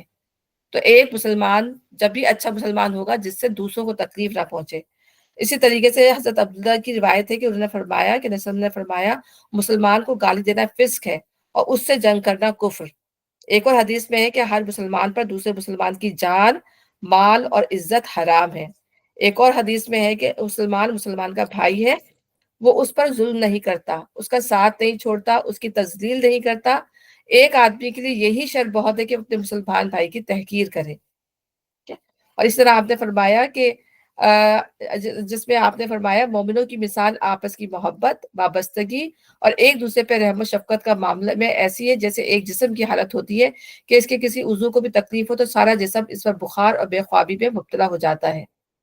اور اسی طرح آپ نے فرمایا کہ مومن ایک دوسرے کے لیے ایک دیوار کی اینٹوں کی طرح ہوتے ہیں کہ ہر ایک دوسرے سے تقویت پاتا ہے. کتنی زیادہ ہدایت دی گئی ہے کہ ہمیں کس طرح سے رہنا ہے، لیکن ہمارے اندر تو وہ چیز ہے ہی نہیں. بلکہ صحیح بات میں تو بتاتی ہوں کہ ہم لوگ ایک دوسرے کو دیکھ بھی رہے ہوتے ہیں، کسی کو تکلیف میں کسی کو مشکل میں، تو ہم آگے بڑھ کے کرتے بھی نہیں ہیں. ہمارے اندر یہ بھی نہیں ہے. تو ہمیں یہ چیزیں اپنے اندر ڈیولپ کرنی چاہیے. اسی سے ایک اچھا معاشرہ جو ہے، چاہے میں اپنی بات بھی کروں، ہم سب کو اپنے اندر یہ ڈیولپ کرنی ہے چیزیں، جبھی ایک اچھا معاشرہ جو ہے وہ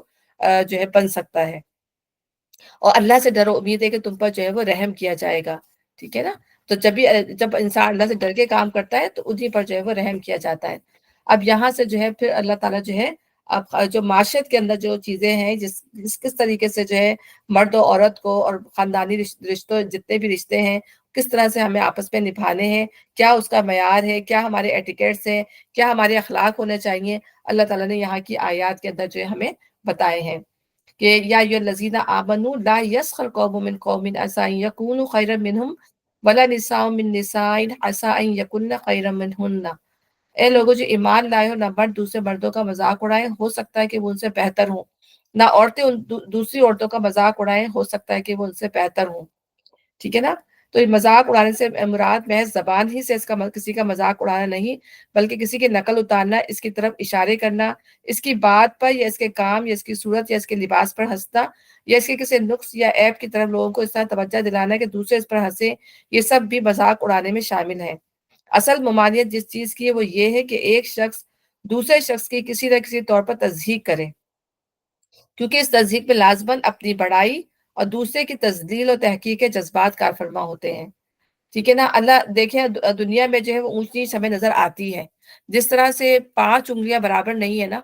اسی طریقے سے اللہ تعالیٰ نے دنیا میں بھی اونچ اور ڈفرینس رکھے ہیں، کسی کو برتر بنا دیا ہے، کسی کو کمتر بنا دیا ہے، کسی کو مڈل بنا دیا ہے، اور اسی سے جو ہے وہ ڈفرینسز کی وجہ سے جو ہے دنیا خوبصورت ہے۔ اگر ہماری 5 انگلیاں برابر ہوتی تو ہم کام اس طرح سے نہیں کر سکتے تھے جس طرح ہم اس متناسب انگلیوں کے ساتھ کام کرتے ہیں، کہ اللہ تعالیٰ نے ہمیں جو متناسب انگلیاں دی ہیں، اگر یہ ساری برابر ہوتی تو ہمارے لیے جو ہے جس طرح ہم آپ کام کرتے ہیں ہم نہیں کر سکتے تھے۔ اسی طرح اللہ تعالیٰ نے دنیا کو بھی جو ہے وہ جو ہے بالکل بیلنس، وہ یہ کہنا چاہیے کہ اس لحاظ سے ڈفرینسز رکھے ہیں۔ ٹھیک ہے نا؟ تو اگر ہم یہ تمام چیزیں، اللہ تعالیٰ تمام لوگوں کو ایک سی اسکل دے دیتا، تمام لوگوں کو ایک سی دولت دے دیتا، تمام لوگوں کو ایک سا اسٹیٹس دے دیتا، یہ دنیا جو تھی وہ بور ہو جاتی، بورنگ ہو جاتی، اس میں یکسانیت آ جاتی۔ اللہ تعالیٰ نے یکسانیت کو دور کرنے کے لیے جو ہے اللہ تعالیٰ نے اس میں ورائٹی رکھی ہے ہر طرح کی۔ کسی کو اللہ تعالیٰ نے جو ہے جسمانی جو ہے بہت زیادہ دے دی ہے ایبلٹی، کسی کو اللہ تعالیٰ نے علم میں بہت آگے بڑھا دیا ہے، کسی کو اللہ تعالیٰ نے ذہن میں بہت آگے بڑھا دیا ہے، کسی کو مال میں، کسی کو حسب میں، کسی کو نسب میں اللہ تعالیٰ نے، اور اس سے جو ہے دنیا کی ایک رونق نظر آتی ہے۔ اب یہ اللہ تعالیٰ نے یہ چیزیں دے کر جو ہے کیوں دی ہیں اللہ تعالیٰ نے؟ سب سے بڑا جو ہے ایک تو رونق ہے دنیا کی، بورنگ نہیں ہوتا، بور نہیں ہوتا، دوسرے اس میں آزمائش ہے، اس کے لیے بھی جس کو اللہ نے دیا ہے اور اس کے لیے بھی جس کو اللہ تعالیٰ نے نہیں دیا۔ خوبصورتی دی ہوئی ہے، کسی کو بدصورتی دی ہوئی ہے، سب کچھ دے کے اللہ تعالیٰ نے اس دنیا کے اندر جو ہے آزمائش رکھ دی ہے۔ اب اس کے اندر کیا ہے کہ اس میں انسان جو ہے اگر اپنے آپ کو حسب نسب میں، اپنے آپ کو اسٹیٹس میں، خوبصورتی میں، مال میں اگر بڑا سمجھتا ہے اور دوسروں کو جو ہے تحقیر کی نظر سے دیکھتا ہے اور اس کا مذاق اڑاتا ہے، تو اس پر جو ہے اس کی پوچھ ہے۔ اور یہاں پر اللہ تعالیٰ نے خاص طور پر کہہ دیا ہے کہ مذاق نہ اڑائیں، اور اگر کوئی مذاق اڑاتا ہے تو پھر اللہ تعالیٰ کے فرمان کی نافرمانی کرتا ہے اور اللہ تعالیٰ کے غصے کا جو ہے وہ موجب ہوتا ہے، کیونکہ اللہ تعالیٰ قرآن میں صاف صاف کہہ رہے ہیں کہ مذاق، چاہے وہ ہم جو ہے آنکھوں سے، بلکہ یہ جو ہوتا ہے نا بالکل آنکھوں کا، آپ یہ کہہ لیں کہ ایک زاویہ ہی چینج کر لے، بتا اپنا جیسچر ہی چینج کر لے کسی کو دیکھ کے، وہ دیکھو وہ پھنے شاہ آ رہے ہیں اور یہ آ رہے ہیں وہ آ رہے ہیں، یعنی ہماری آنکھوں کے اس سے پتہ چل جائے یا ہمارے چہرے کی ناگواری سے پتہ چل جائے کہ ہم جو ہے کسی کو جو ہے اس طریقے سے جو ہے وہ دیکھ رہے ہیں۔ اس طرح سے اللہ تعالیٰ کو ہماری آنکھوں کی، ہمارے جو ہے ابروؤں کی، جو ہماری جو بھویں اونچی ہو جائیں، ان سب کی خبر ہے کہ ہم جو ہے کیا، اور سب سے بڑا یہ کہ ہمارا دل، اس کو بھی اللہ جانتا ہے۔ وہ تو یہ تو ہمارا فزیکل وہ ہے، اللہ ہمارے دل کے حال بھی جانتا ہے کہ ہمارے اندر جو فیلنگز پیدا ہوتی ہیں کسی کمتر کو دیکھ کے، کہ ہم کیا سوچ رہے ہیں کسی کے بارے میں، یہاں پہ یہ بات بتائی گئی ہے۔ پھر یا انسان جو ہے ایک تو مختلف وجوہات کی وجہ سے جو ہے نا انسان دوسرے انسان کا مذاق اڑاتا ہے، تو اس میں جو ہے سب سے پہلی چیز جو ہوتی ہے وہ کبر، یعنی تکبر۔ پھر انسان کیا کرتا ہے، کمپلیکس کا یا تو شکار ہو جائے کہ دوسرے کا مذاق، خود کمپلیکس میں شکار ہوتا ہے تو پھر کیا ہوتا ہے، وہ دوسروں کا مذاق اڑانا شروع کرتا ہے اپنی کمزوری کو یا اپنے نقص کو قابو پانے کے لیے، یا کہ میرے نقص کو کوئی نہ دیکھے، وہ دوسروں کو جو ہے وہ مذاق اڑانا شروع کر دیتا ہے، اس کو دوسروں کے جو ہے وہ جو ہے عیب نظر آنا شروع ہو جاتے ہیں۔ پھر تیسری چیز یہ کہ کسی کے اندر حسد ہو، وہ اپنے حسد کو کرنے کے لیے جو ہے دوسرے کا مذاق اڑانا شروع کر دیتا ہے، کیونکہ اس کو جیلسی ہو رہی ہوتی ہے نا جس بندے سے، تو کسی طریقے سے اس میں عیب نکال کے اس کو جو ہے اس کا مذاق کا جو ہے بہانہ بنا لیتا ہے۔ تو ان تمام چیزوں پر جو ہے اللہ تعالیٰ نے کہا ہے کہ یہ جو ہے ہمیں کسی طرح سے بھی نہیں کرنا، اور اس میں یہ نہیں کہ اس سے مرد ہی اس کے ذمہ دار ہے، بلکہ عورتیں عورتوں کا اور مرد مردوں کا، اور یہ بھی ہو سکتا ہے کہ مرد عورتوں کا بھی نہ اڑائے یا عورتیں مردوں کا بھی نہ اڑائے، سب اس میں شامل ہے، جو بھی حرکت کرے گا اس کا ذمہ دار ہوگا۔ پھر اللہ تعالیٰ فرما رہے ہیں کہ آپس میں ایک دوسرے پہ تان نہ کرو۔ ٹھیک ہے نا؟ تان کا لفظ کیا مطلب ہے، جیسے ہم نے جو پڑھا نا، وہی للی کلی ہمزہ لمزہ، یعنی انسلٹ کرنا کسی کی، تان و تشنی دینا کسی کو۔ ٹھیک ہے؟ وہ یہ کہنا ہے کہ اس تان و تشنی کے علاوہ دوسرے مفہومات بھی شامل ہیں، مثلا چوٹیں کسنا، پھپتیاں کسنا، الزام دھرنا، اعتراض دھرنا، عیب چینی کرنا، کھلم کھلا زیر لب یا اشاروں سے کسی کو نشانہ ملامت بنانا، یہ تمام چیزیں جو ہیں وہ تان میں آ جاتی ہیں، اس میں جو ہے کسی کو کمتر سمجھنے میں آ جاتی ہیں۔ اور یہ جو اللہ تعالیٰ یہ فرما رہے ہیں نا، اور نہ ایک دوسرے کو برے القاب سے یاد کرو، تان کرو، اور نہ ایک دوسرے کو برے القاب سے یاد کرو۔ برے القاب کیا ہوتے ہیں کہ کسی کے عیب ڈھونڈ ڈھونڈ کر، اس کے عیب نکال کر جو ہے اس کی کوئی بھی خامی نکال کر جو ہے اس کو جو ہے ہائی لائٹ کر کے بتا دینا، یا کوئی لنگڑا ہے، کوئی لولا ہے، کوئی اندھا ہے، اس کے کوئی بھی جسمانی عیب لے کے اس کو اس کا نام دے دینا۔ اور حضرت ام سلمہ کا قد جو تھا وہ چھوٹا تھا، نبی صلی اللہ علیہ وسلم کے زمانے میں، تو کسی نے جو ہے ان کے قد کو کہہ دیا کہ وہ بہت چھوٹی ہیں، تو نبی صلی اللہ علیہ وسلم کو یہ بات اتنی بری لگی، انہوں نے کہا کہ یہ بات اتنی بری ہے کہ اگر اس کو پانی میں ڈال دیا جائے تو پورے سمندر کا پانی جو ہے وہ کڑوا ہو جائے، یعنی کسی کو اس طرح سے بول دینا۔ اور اسی طریقے سے جو ہے حضرت صفیہ کے بارے میں بھی آتا ہے کہ ان سے بھی کسی نے کہہ دیا کہ تم یہودی کی بیٹی ہو، کیونکہ وہ یہودی کی بیٹی تھی، تو آپ بہت ناراض ہوئی اور نبی صلی اللہ علیہ وسلم سے آگے آپ نے شکایت کی، تو آپ نے کہا کہ جو ہے بولنے والے نے تو بول دیا، لیکن تم اس کو یہ جواب دے سکتی تھی کہ تم جو ہو، میں جو ہوں ہارون کی بیٹی ہوں، موسیٰ میرے چچا تھے اور محمد میرے شوہر ہیں، یعنی تم اس سے بہترین جواب دیتی، یعنی اللہ نبی صلی اللہ علیہ وسلم نے اس بات کو ناپسند فرمایا، جس سے یہ بات جو تھی کسی کو کسی مذہب کا تانا دینا، کسی کو اس کی جو ہے کمزوری کا تانا دینا، کسی کو اس کی جاہلیت کا تانا دینا کہ تم تو جاہل ہو، تم تو یعنی بعض لوگ ہوتے ہیں نا اپنی علم کی بنا پر جو ہے لوگوں کو بہت بہت بیوقوف ہے، اس کو تو کوئی نالج ہی نہیں ہے، یہ تو بہت جاہل انسان ہے، اس طرح کی بھی لوگ باتیں کرتے ہیں، تو اس کا مطلب ہوتا ہے کہ اپنے علم کو جو ہے بہت زیادہ ہائی لائٹ کر رہے ہوتے ہیں، تو ہر طریقے سے لوگ جو ہے دوسروں کو کرنے کے لیے یہی بات میں ہے۔ اور لقب کا مطلب کیا ہوتا ہے کہ کسی کی صفت کا ذکر، یعنی کوئی صفت جو کسی بندے کے اندر ہو، جیسے حضرت مسیح علیہ السلام کی صفت، حضرت عیسیٰ علیہ السلام کی صفت جو تھی وہ مسیح تھی، ٹھیک ہے نا، تو اسی طرح کسی کی برائی کو بھی جو ہائی لائٹ کر دیا جائے وہ لقب کہلاتا ہے، یعنی کسی کو لنگڑا یا کسی کو لولا اس طرح سے نام برے نام رکھ کے کسی کا جو ہے نا خراب خراب نک نیم بھی رکھ لیتے ہیں، تو بعض دفعہ بچوں کے نام جو ہے نا بگاڑ دیے جاتے ہیں بچپن میں، تو بےچارے جو بڑے ہوئے تک جو ہے ان کے نام ان کا پیچھا نہیں چھوڑتے، تو بچوں کے نام ایسے نہیں، اچھے نام رکھ لیں، نک نیم بھی اچھے نام رکھ لیں، بعد میں پپو اور پتنی کیا کیا نام پچھلے زمانے میں ہوتے تھے، تو وہ جو تھے وہ جب بڑے تک جو ہے نا وہ پیچھا نہیں چھوڑتے، کیونکہ وہ جو ماں باپ ہوتے ہیں یا دادا دادی ہوتے ہیں وہ اسی نام سے پکار رہے ہوتے ہیں، تو یہ چیز بندے کو جو ہے وہ اذیت دیتی ہے، تو اس طرح کی چیزوں سے بہت زیادہ جو ہے بچنے کی ضرورت ہے۔ پھر اللہ تعالیٰ فرما رہے ہیں اور اسی طرح ہاں یہ بھی کہ اسی طرح کسی کے پیشے کو حقیر سمجھنا کہ ہاں اس کا پیشہ حقیر ہے، آپ یہ دیکھیں ہم کینیڈا کے اندر بھی دیکھتے ہیں کہ لوگ ہر طرح کے پیشے کر لیتے ہیں، دیکھیں آپ وہ باتھ روم بھی دھو رہے ہیں، مرد اور خواتین یہاں پہ آ کے کچرا بھی اٹھا کے باہر پھینک رہی ہوتی ہے، اسکولوں میں کام کر رہے ہوتے ہیں، پورے اسکول کے کیئر ٹیکرز ہوتے ہیں، لیکن جو ٹیچرز ہیں یا سب ہیں مجال ہے جو ان کے ساتھ جو وہ بدتمیزی سے بات کرتے ہو، آج ہم اگر پاکستان میں جا کے دیکھ لیں کہ کوئی اگر اس طرح کا کام کر رہا ہوگا تو ہم تو اس کو جبردار اور پتنی کیا کیا کر کے جو ہے اس کے پاس سے گزریں گے بھی نہیں، اور ناک بچڑا کے جو ہے وہاں سے گزر جائیں گے، یہی ہوتا ہے نا ہمارا حال۔ اور یہاں دیکھیں کہ وہی چیزیں جو ہمیں اپنانی چاہی تھی انہوں نے یہاں کے لوگوں نے جو ہے اپنا لی ہے، اور اسی دنیا کی اچھائی کی وجہ سے جو ہے اللہ تعالیٰ نے ان کو جو ہے یہاں پہ اچھا رکھا ہوا ہے، آپ دیکھیں ان کے یہاں کے لوگوں میں یہ چیزیں نہیں ہوتی ہیں، اور ہر ایک سے جو ہے بہت اچھے طریقے سے اسکول میں بھی جاتی ہوں تو ہر ایک سے ماشاءاللہ اچھے طریقے سے جو ہے وہ گورے ہیں، لیکن ہم سب سے اچھی طرح ٹریٹ ہم دیکھا جائے تو ہمیں نہ اتنی اچھی انگلش آتی ہے نہ ہم نہ ان کی طرح گورے چٹے ہیں نہ وہ ہیں، لیکن ان کی ٹریٹمنٹ، ان کا وے آف اسٹائل، ان کی بات کرنے کا ہر طریقے سے بہت اچھے طریقے سے کر رہے ہوتے ہیں۔ اور آج ہم پاکستان میں جا کے اگر یہ دیکھیں تو اگر اچھے اسٹیٹس والا بندہ ہوگا تو اچھی طریقے سے بات کی جائے گی، لوور میں ہوگا کوئی بہت ہی کم پیشہ ہوگا جس کا پیشہ بہت خراب ہوگا اسی لحاظ سے جو اس کو ٹریٹ کیا جائے گا، تو یہ جو وہ چیزیں ہیں جو ہمیں یہاں پر جن لوگوں نے اپنا لیے، اگر ہم اپناتے تو ہم کیا ہمارا جو ہے معاشرہ کتنا اچھا ہوتا، تو یہیں پہ اللہ تعالیٰ ہمیں پھر اس چیز کی ہمیں ریمائنڈرز کر رہے ہیں کہ ہم جو ہے ان چیزوں کو اپنے اندر جو ہے اپنا لیں۔ اور اللہ تعالیٰ فرما رہے ہیں کہ ایمان لانے کے بعد فسق میں نام پیدا کرنا جو ہے بہت بری بات ہے۔ فسق کیا چیز ہے؟ نافرمانی، حد سے نکل جانا، تو اللہ تعالیٰ نے ان چیزوں کو منع کرنے کا مطلب یہی ہے کہ اگر اس کے بعد بھی کوئی اگر ان چیزوں سے باز نہیں آئے تو یہ جو ہے بہت بری چیز ہے، مومن ہو کر انسان اگر یہ کام کرے، کیونکہ یہ چیز جو وہ کہنے والے کو ہی نقصان پہنچائے گی، کہ وہ کسی دوسرے کا کہہ کے کچھ بگاڑے گا نہیں، دوسرا تو جو ہے سو ہے، ٹھیک ہے نا، اس کے اندر جو کمزوری ہے جو خامی ہے کچھ بھی ہے، لیکن کہنے والے نے جو ہے وہ اپنا نقصان کر لیا، کیونکہ وہ اللہ تعالیٰ دیکھ رہا ہے کہ جو اس کے منہ سے نکل رہا ہے، جو کچھ اس کے دل کے اندر ہے، اور اللہ تعالیٰ فرما رہا ہے کہ جو لوگ اس روش سے باز نہ آئے وہی ظالم ہے۔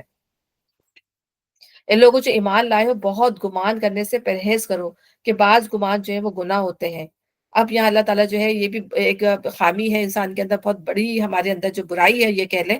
کہ ہمارے اندر جو ہے وہ گمان بہت جلدی پیدا ہو جاتے ہیں، پہلے امپریشن پہ جو ہے ہمارے اندر جو ہے لوگوں کے بارے میں جو ہے وہ گمان ہو جاتے ہیں، تو اللہ تعالیٰ کہہ رہا ہے یہ جو ہے گناہ ہوتے ہیں، اور گناہ کیا ہوتی ہے؟ گناہ جو ہے وہ اسٹیٹ آف ہارٹ ہے، کہ ہمارے جو دل کی جو اسٹیٹ ہے نا وہ ہمیں جو ہے جو انکلائن کرتی ہے کہ ہم اچھا کر رہے ہیں یا ہم برا کر رہے ہیں،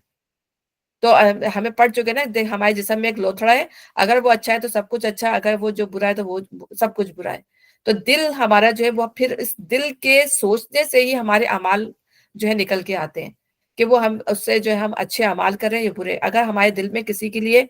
برا زن ہے تو ہماری زبان سے جو ہے بیک بائٹنگ بھی نکل جائے گی، ہمارے زبان سے اس کے لیے کوئی برا لفظ بھی نکل جائے گا. تو یہ دل کی کیفیت ہے جو ہم نکل کے جو ہے زبان تک آتی ہے. تو اسی لیے اللہ تعالیٰ کہہ رہے ہیں کہ بہت گمان کرنے سے جو ہے وہ کرو کہ اسم ہے، گناہ ہے.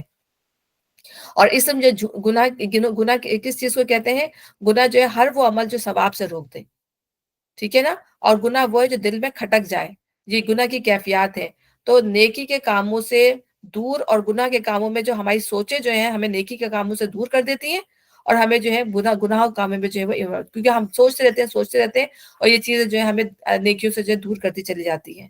اور جو اللہ تعالیٰ نے جو قلب سلیم کہا ہے، وہ قلب سلیم کیا ہوتا ہے؟ وہ ہر گناہ سے پاک ہوتا ہے. وہ اپنے دل کے اندر جو ہے وہ ان چیزوں کو آنے ہی نہیں دیتا، پہلے ہی اسٹیپ پہ جو ہے وہ کہتا ہے بند، بس ختم، ٹھیک ہے نا. لیکن ہم کیا ہے، ہم کمزور انسان ہیں، آتی بھی ہیں چیزیں، بعض دفعہ نکل بھی جاتی ہیں، بعض دفعہ رہ بھی جاتی ہیں. تو اللہ تعالیٰ ہمیں کہہ رہے ہیں کہ کوشش کرو. اللہ کہہ رہے ہیں نا کہ بہت گمان کرنے سے پہلے، کیونکہ اللہ کو پتا ہے کہ انسان کے اندر یہ ہوں گی چیزیں، لیکن بہت زیادہ انسان، یہ نہیں کہ بات بات پہ جو ہے انسان جو ہے وہ گمان جو ہے وہ کرنا شروع کر دے. یہاں پر جو ہے مودودی صاحب نے جو ہے گمان جو ہے 4 طرح کے بتائے. انہیں کہا کہ ایک قسم کا گمان وہ ہے جو اخلاق کی نگاہ میں نہایت پسندیدہ اور دین کی نظر میں مطلوب اور محمود ہے، یعنی اللہ، اس کے رسول اور اہل ایمان سے نیک گمان، اور ان لوگوں کے ساتھ حسن زن جن سے آدمی کا میل جول ہو. تو یہ حسن زن ہے. دوسری قسم کا گمان وہ ہے جس سے کام لینے کے سوا عملی زندگی میں کوئی چارہ نہیں، مثلا عدالت میں اس کے بغیر کام نہیں چل سکتا. گمان کی بنا پہ ہی شواہد لیے جاتے ہیں اور جو وہ عدالت کے جو کام کیے جاتے ہیں. گمان کی ایک تیسری قسم وہ ہے جو اگرچہ ہے تو بدگمانی مگر جائز نوعیت کی ہے، اس کا شمار گناہ میں نہیں ہو سکتا، مگر مثلا کسی شخص یا گروہ کی سیرت و کردار میں یا اس کے معاملات اور طور طریقوں میں ایسی واضح علامت پائی جاتی ہوں جن کی بنا پر وہ حسن زن کا مستحق نہ ہو اور اس سے بدگمانی کرنے کے لیے معقول وجہ موجود ہو. تو ایسی حالت میں شریعت کا مطالبہ یہ ہرگز نہیں کہ آدمی سادہ لوہی برت کر ضرور اس سے حسن زنی رکھے. یعنی ایک شخص کے بارے میں پتا ہے کہ وہ جھگڑالو ہے، ٹھیک ہے نا، وہ گالی گلوچ کرتا ہے، وہ جو فاسق ہے، تو پھر کیا ہوگا کہ اس سے انسان پھر حسن زن نہیں رکھ سکتا. تو اس سے پھر کیا کریں کہ جیسے خاندانوں میں بھی ہوتے ہیں، بعض لوگ ایسے بھی ہوتے ہیں کہ لگائی بجائی کرتے ہیں یا جو لوگوں کو کاٹنے کی کوشش کرتے ہیں، تو پھر انسان کیا کرتا ہے کہ ان سے بس سلام دعا کی حد تک رکھتا ہے اور پھر دور ہو جاتا ہے کہ بس بہت زیادہ، کیونکہ اسے ڈر لگتا ہے کہ کہیں خاندان میں کہیں کاٹ نہ کر دیں. تو اس طرح کی چیزوں سے جو ہے پھر انسان کو بچنا چاہیے. اور چوتھی قسم کا گمان جو در حقیقت گناہ ہے وہ یہ ہے کہ آدمی کسی شخص سے بلا سبب بدگمانی کرے یا دوسروں کے متعلق رائے قائم کرنے میں ہمیں ہمیشہ بدگمانی سے ابتدا کیا کرے. اگر فرض کریں بہت سارے علماء ہیں، اب بہت سارے لوگ دوسرے علماء سے، جیسے میں علماء کو پڑھتی ہوں، اب ٹھیک ہے بعض علماء جو ہیں بعض بہت اچھی باتیں بھی کرتے ہیں، بعض دفعہ ان کی بات جو ہے نہیں بھی صحیح ہوتی. اب میں یہ رائے رکھ کے بیٹھ جاؤں نہیں یہ تو اسکالر نے تو یہ والی بات بالکل غلط کہی تھی، اب میں اپنے دل میں بدگمانی پال لوں اور میں اس کی کوئی بات اب سنوں ہی نہیں صرف ایک بات کی وجہ سے. یہ تحقیق ہے، یہ اسکالرس کی ظاہر سی بات ہے وہ تحقیق ہے جو اوپر سے چلی آ رہی ہے، اور اپنی تحقیق کی بنا پہ وہ کچھ باتوں کو ظاہر ہے وہ اچھا بھی بتا سکتا ہے اور کچھ باتوں کو جو انہی بیسس کے اوپر وہ ہو سکتا ہے کہ اس پہ کوئی غلطی بھی ہو جائے. لیکن میں صرف اس بات پہ اس کی بات نہ سنوں جو بہت اچھی باتیں وہ کر رہا ہے کہ نہیں اب تو میں نے اس کو نہیں سننا، میں نے اس عالمہ کو نہیں سننا، میں نے اس استاذہ کو نہیں سننا. تو یہ چیز غلط ہے. ٹھیک، ہمیں اپنے علم کو جب انسان نے آگے بڑھانا ہوتا ہے، نالج حاصل کرنی ہوتی ہے، اللہ تعالیٰ نے ہمیں دین کی سمجھ دی ہے، تو ہم کو سب کو سننا چاہیے. ہاں غلط بات کوئی بتا رہا ہے تو اس کی پیروی نہیں کرنا چاہیے، ٹھیک ہے نا. تو اللہ تعالیٰ اچھے کام جو ہے برے لوگوں سے بھی لے لیتا ہے. ایسی بات نہیں ہے کہ اللہ کہ اچھا کام جو ہے وہ اچھے لوگ کرتے ہیں. بعض لوگ جو ہے بعض ایسے بھی اسکالر ہیں جو اچھی چیزیں نہیں تھے صحیح، لیکن بہت اچھی چیزیں بھی لکھ کے چلے گئے. ایمان کے اندر خرابی بھی تھی، عقیدے میں بھی خرابی تھی، لیکن اس کا یہ مطلب نہیں ہے کہ انسان پڑھنا ہی چھوڑ دے، ان کو دیکھنا ہی چھوڑ دے. تو یہ اللہ تعالیٰ ہمیں یہ چیز نہیں سکھاتے. اور اس طرح یہ بھی ہے کہ اچھا گمان جو ہے وہ مومن کا شعار ہے، ٹھیک ہے، اس کو شعار کہا گیا ہے مومن کا، اچھا گمان کرنے والا. اور اچھا گمان خوبصورت عبادت ہے کہ جب انسان اچھا گمان کرتا ہے تو یہ عبادت کے زمرے میں آتی ہے. اور اسی طرح ہمیں کسی کی ظاہری حالت کو دیکھ کر جو ہے وہ ہم غلط گمان نہیں کرنا چاہیے، ٹھیک ہے. تو کیا بھائی کسی کو اپنے ظاہری دیکھا کہ بھائی یہ تو ایسا جا رہا ہے، یہ ویسا جا رہا ہے، یہ ایسا کرتا ہے، اور ہم نے اس کے اندر کی چیز تو ہمیں نہیں پتا نا، اللہ جانتا ہے، اور ہم نے اس کے ظاہری کے اوپر جو ہے اس کی وہ کر دی کہ نہیں. ویسے فرض کریں کہ ایک شخص جو ہے وہ پورا جو ہے اس نے سمجھو برقع پہنا ہوا ہے، نقاب بھی کیا ہوا ہے، ٹھیک ہے، اور ایک شخص ہے چلو اس نے نہیں پہنا ہوا، اس نے صرف دوپٹہ ہی لیا ہوا ہے، اور ہمارا کیا گمان تو ہائی یہ کتنی نیک پارسا عورت ہے، ہائی یہ کیسی عورت ہے، اس نے تو صرف دوپٹہ پہنا ہوا ہے، ہمارے دل میں جو ہے یا دوپٹہ نہیں بھی پہنا ہوا ہے تو دل میں یہ چیزیں آتی ہیں نا، گمانی بد گمانی آ جاتی ہے، لیکن آپ کو نہیں پتا کہ جو پردے والی عورت ہے وہ اندر سے کیسی ہے، ہمیں نہیں پتا کہ گناہ کرنے والی ہے یا لوگوں کی غیبت کرتی ہے، لوگوں کو تنگ کرتی ہے، لوگوں کو ایذا پہنچاتی ہے، ہمیں نہیں پتا، تو ہمیں بظاہری طور پر جو ہے جا کے جو ہے نا انسان کے اوپر وہ نہیں، ہمیں اپنے لیبل لگا دینا چاہیے کہ یہ ایسی ہے یا ویسی ہے، یہ فیصلہ کرنا چاہیے اللہ کا کام ہے، دلوں کا حال اللہ جانتا ہے، کوئی انسان نہیں جان سکتا، تو ہمیں یہ رائے جو ہے کوئی قائم نہیں کرنا چاہیے کہ یہ ایسا ہے یا پھر ویسا ہے، اور اسی طرح جس کی چیز کے بارے میں پتہ ہی نہیں ہو انسان کو اس کے بارے میں جو ہے وہ بولنا ہی نہیں چاہیے، اور نبی صلی اللہ علیہ وسلم نے فرمایا کہ زن جو ہے وہ سب سے بڑا جھوٹ ہے، کیونکہ جب ہم دیکھتے ہیں کہ جب زن کی حقیقت ہمارے سامنے کھلتی ہے تو زیادہ تر زن جو ہے ہمارے جو ہے جھوٹے نکلتے ہیں، بہت کم ہوگا جو شاذ و نادر جو صحیح نکلتا ہوگا، زیادہ تر ہمارے گمان جو ہے وہ جھوٹ پہ مبنی ہوتے ہیں، تو ہمیں بہت زیادہ جو ہے وہ کیئرفل ہونا چاہیے، اس سے کیا ہوتا ہے کہ جب انسان کے دل میں جب گمان آتے ہیں تو انسان کے دل میں جو ہے نیگیٹیوٹی ہو جاتی ہے، اور جب یہ نیگیٹیوٹی ہو جاتی ہے تو وہ اس سے ہمیں بیڈ تھاٹس پیدا ہوتے ہیں، اور جب یہ بیڈ تھاٹس پیدا ہوتے ہیں تو انسان کے دل میں شک پیدا ہوتا ہے، اور شک کیا ہوتا ہے کہ پھر وہ اللہ کے بارے میں بھی غلط گمان کرتا ہے، نبی کے بارے میں بھی غلط گمان کرتا ہے، اور لوگوں کے بارے میں بھی غلط گمان رکھتا ہے، کہ جو اللہ کے بارے میں بدگمانی کیا ہے کہ اللہ تعالیٰ جو ہے وہ ہم مجھے تو معاف کرے گا نہیں، اللہ تعالیٰ نے ایسا کیوں کر دیا، یہ تو اللہ کے بارے میں نعوذ باللہ غلط باتیں کرتا ہے، اور نبی صلی اللہ علیہ وسلم کے بارے میں بھی غلط باتیں کرتا ہے، تو یہ نیگیٹیوٹی ہے، اور اس طریقے سے مس انڈرسٹینڈنگ پیدا کرتا ہے، گمان جو ہے انسان کے اندر مس انڈرسٹینڈنگ پیدا کرتا ہے، کہ بات جو ہوتی ہے اصل میں وہ نہیں ہوتی، جو انسان جو ہے اپنی اپنی قیاس اور آرائی سے جو ہے اس کو غلط، قیاس آرائی گمانی ہے نا، اپنی سوچ سے جو ہے اس کو غلط سمجھ لیتا ہے، تو ہمیں بہت کیئرفل ہونا چاہیے، ہمیں کوشش کرنا چاہیے، گمان ہمارے اندر آتے رہیں گے لیکن ہمیں اپنے اندر اس چیز کو اپنے آپ کو مضبوط کرنا ہے کہ ان گمانوں کو اپنے اندر سے ہم جو ہے دور کریں، تجسس نہ کرو، تم میں سے تجسس نہ کرو، اس میں یہ ہے کہ یعنی لوگوں کے راز نہ ٹٹولو، ایک دوسرے کے عیب نہ تلاش کرو، دوسرے کے حالات اور معاملات کے ٹو نہ لگاتے پھرو، یہ حرکت خواہ بدگمانی کی بھی بنا پر کیے جائے، دیکھیں ہر چیز لازم و ملزوم ہے، بدگمانی سے ہی گناہ پیدا ہوتے ہیں، اسی سے ہی تجسس پیدا ہوتا ہے، اسی سے ہی حسد پیدا ہوتا ہے، اسی کی وجہ سے انسان غیبت کرتا ہے، یعنی اگر انسان کے اندر ایک برائی ہے تو اس کا مطلب ہے اس کے اندر ساری برائیاں اس کے اندر موجود ہوں گی، لا محالہ اس کے اندر موجود ہوگی، اگر پہلی ہی برائی کو اپنے اندر سے ختم کر دیتا ہے تو اس کے اندر سے دوسری برائی بھی ختم ہو جائے گی، تو یہ ہمارے اندر ایک کے بعد ایک چیز جو ہے اسی لیے پیدا ہوتی ہے، اس لیے اللہ تعالیٰ نے ایک کے بعد ایک دوسری چیز کا ذکر کیا ہے، تو پھر یہی حرکت خواہ بدگمانی کی بنا پہ کیا جائے یا بدنیتی سے کسی کو نقصان پہنچانے کی خاطر کیا جائے یا محض اپنا استحجاب دور کرنے کے لیے کیا جائے، ہر حال میں شرعاً ممنوع ہے، اور اسی طریقے سے نبی صلی اللہ علیہ وسلم نے فرمایا اے لوگوں جو زبان سے ایمان لے آئے ہو مگر ابھی تمہارے دلوں میں ایمان نہیں اترا ہے، مسلمانوں کے پوشیدہ حالات کی کھوج نہ لگایا کرو، کہ کیونکہ جو شخص مسلمانوں کے عیوب ڈھونڈنے کے در پہ ہوگا اللہ اس کے ایوب کے در پر ہو جائے گا، اور اللہ جس کے در پہ ہو جائے اسے اس کے گھر میں جو ہے رسوا کر کے چھوڑتا ہے، تم اگر لوگوں کے مخفی حالات معلوم کرنے کے در پہ ہوگے تو ان کو بگاڑ دو گے یا کم از کم بگاڑ کے قریب پہنچا دو گے، تو کیا ہوتا ہے جب انسان تجسس میں پڑتا ہے تو پھر کیا کرتا ہے کہ وہ لوگوں کے معاملات میں دخل اندازی کرنا شروع کر دیتا ہے، اس کے گھر کیا ہو رہا تھا، اس کی شادی کو کیا ہو گیا، اس کو طلاق کیوں ہو گئی، ٹھیک ہے، اس کے بیبی کو کیا ہو گیا، تو یہ انسان جب دوسروں کے معاملات میں تجسس کرتا ہے تو پھر کیا کرتا ہے انٹرفیئر ہوتا ہے، پھر انٹرفیئر سے حالات جو ہیں اور خراب ہوتے ہیں، اور تم میں سے کوئی کسی کی غیبت نہ کرے،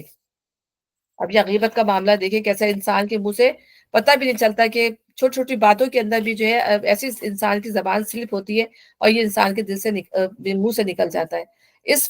فکرے میں جو ہے اللہ تعالیٰ نے جو ہے ایک منٹ میں اس کو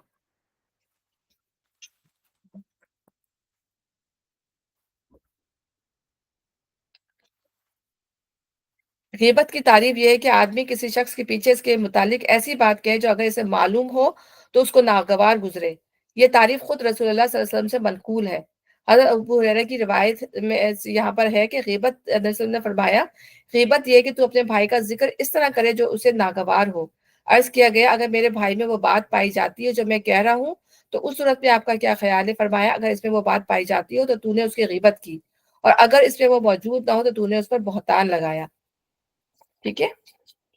اور اسی طرح اللہ تعالیٰ نبی صلی اللہ علیہ وسلم نے فرمایا کہ اس میں یہاں پر کہ ایک شخص نے رسول اللہ صلی اللہ علیہ وسلم سے پوچھا غیبت کیا ہے، آپ نے فرمایا یہ کہ تو کسی شخص کا ذکر اس طرح کرے کہ وہ سنے تو اسے ناگوار ہو۔ اس نے عرض کیا یا رسول اللہ اگرچہ میری بات حق ہو، آپ نے جواب دیا اگر تیری بات باطل ہو تو یہی چیز بہتان ہے۔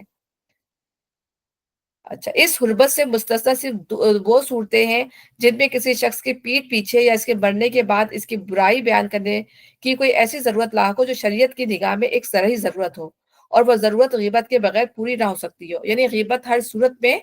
منع کر دیا گیا ہے کہ کسی کے پیچھے اس کی برائی بالکل بھی نہیں کرنی، لیکن کن چیزوں میں یہ جائز ہے کہ اس میں جو ہے اس کے اندر نبی صلی اللہ علیہ وسلم نے فرمایا کہ اس کے اندر میں اس کو پڑھ دیتی ہوں۔ ایک خاتون فاطمہ بنت قیس کو دو صاحبوں نے نکاح کا پیغام دیا، ایک حضرت معاویہ دوسرے حضرت ابو الجہم۔ انہوں نے آ کر حضور سے مشورہ طلب کیا، آپ نے فرمایا معاویہ مفلس ہے اور ابو الجہم بیویوں کو بہت مارتے پیٹتے ہیں۔ یعنی کسی کی شادی ہو رہی ہو اور اس معاملے میں اگر جو ہے کسی شخص کی کوئی برائی بیان کر دی جائے جو اس کے اندر ہے، تو یہ جو ہے اس کی اصلاح کے لیے ہوتی ہے، اس لیے یہ برائی کو یہ غیبت جو ہے وہ غیبت تصور نہیں کی جائے گی۔ اسی طریقے سے یہاں پر ایک روز نبی صلی اللہ علیہ وسلم عائشہ کیا تشریف فرما تھے، ایک شخص نے آ کر ملاقات کی اجازت طلب کی۔ حضور نے فرمایا کہ یہ اپنے قبیلے کا بہت برا آدمی ہے۔ پھر آپ باہر تشریف لے کر اسے بڑی نرمی کے ساتھ بات کی۔ گھر میں واپس تشریف لائے تو حضرت عائشہ نے عرض کیا تو آپ نے تو اس سے بڑی اچھی طرح گفتگو فرمائی، حالانکہ باہر جاتے وقت آپ نے اس کے متعلق وہ کچھ فرمایا تھا جو آپ نے فرمایا خدا کے نزدیک قیامت کے روز بدترین مقام اس شخص کا ہوگا جس کی بد زبانی سے ڈر کر لوگ اس سے ملنا چھوڑ دیں گے۔ ٹھیک ہے، تو اس واقعے پر غور کیجئے تو معلوم ہوگا کہ حضور نے اس شخص کے متعلق بری رائے رکھنے کے باوجود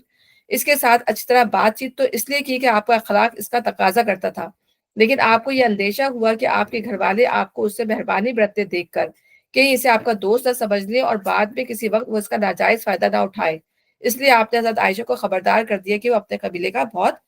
برا آدمی ہے اپنی بد زبانی کی وجہ سے۔ تو ہمیں سنت رسول سے چار باتیں جو ہیں یہ پانچ باتیں پتہ چلتی ہیں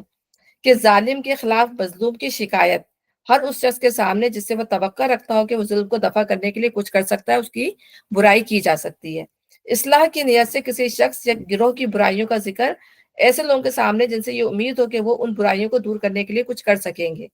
استفتاء کی غرض سے یعنی کسی مفتی سے کوئی مسئلہ پوچھنا ہے، اس کی غرض سے بھی بات بیان کی جا سکتی ہے۔ لوگوں کو کسی شخص یا اشخاص کے سر سے خبردار کرنا تاکہ وہ اس کے نقصان سے بچ سکیں، ٹھیک ہے نا، لوگوں کو خبردار کرنے کے لیے لوگ اس کی شر سے بچ جائیں تو بتایا جا سکتا ہے۔ جیسے شادی کرنے کا معاملہ ہو، عدالتوں کی جو ہے بے انصافی سے بچانے کا وہ ہو، کسی کو امانت دینی ہو، تو ان تمام معاملات کے اندر جو ہے ان تمام چیزوں کو بتایا جا سکتا ہے۔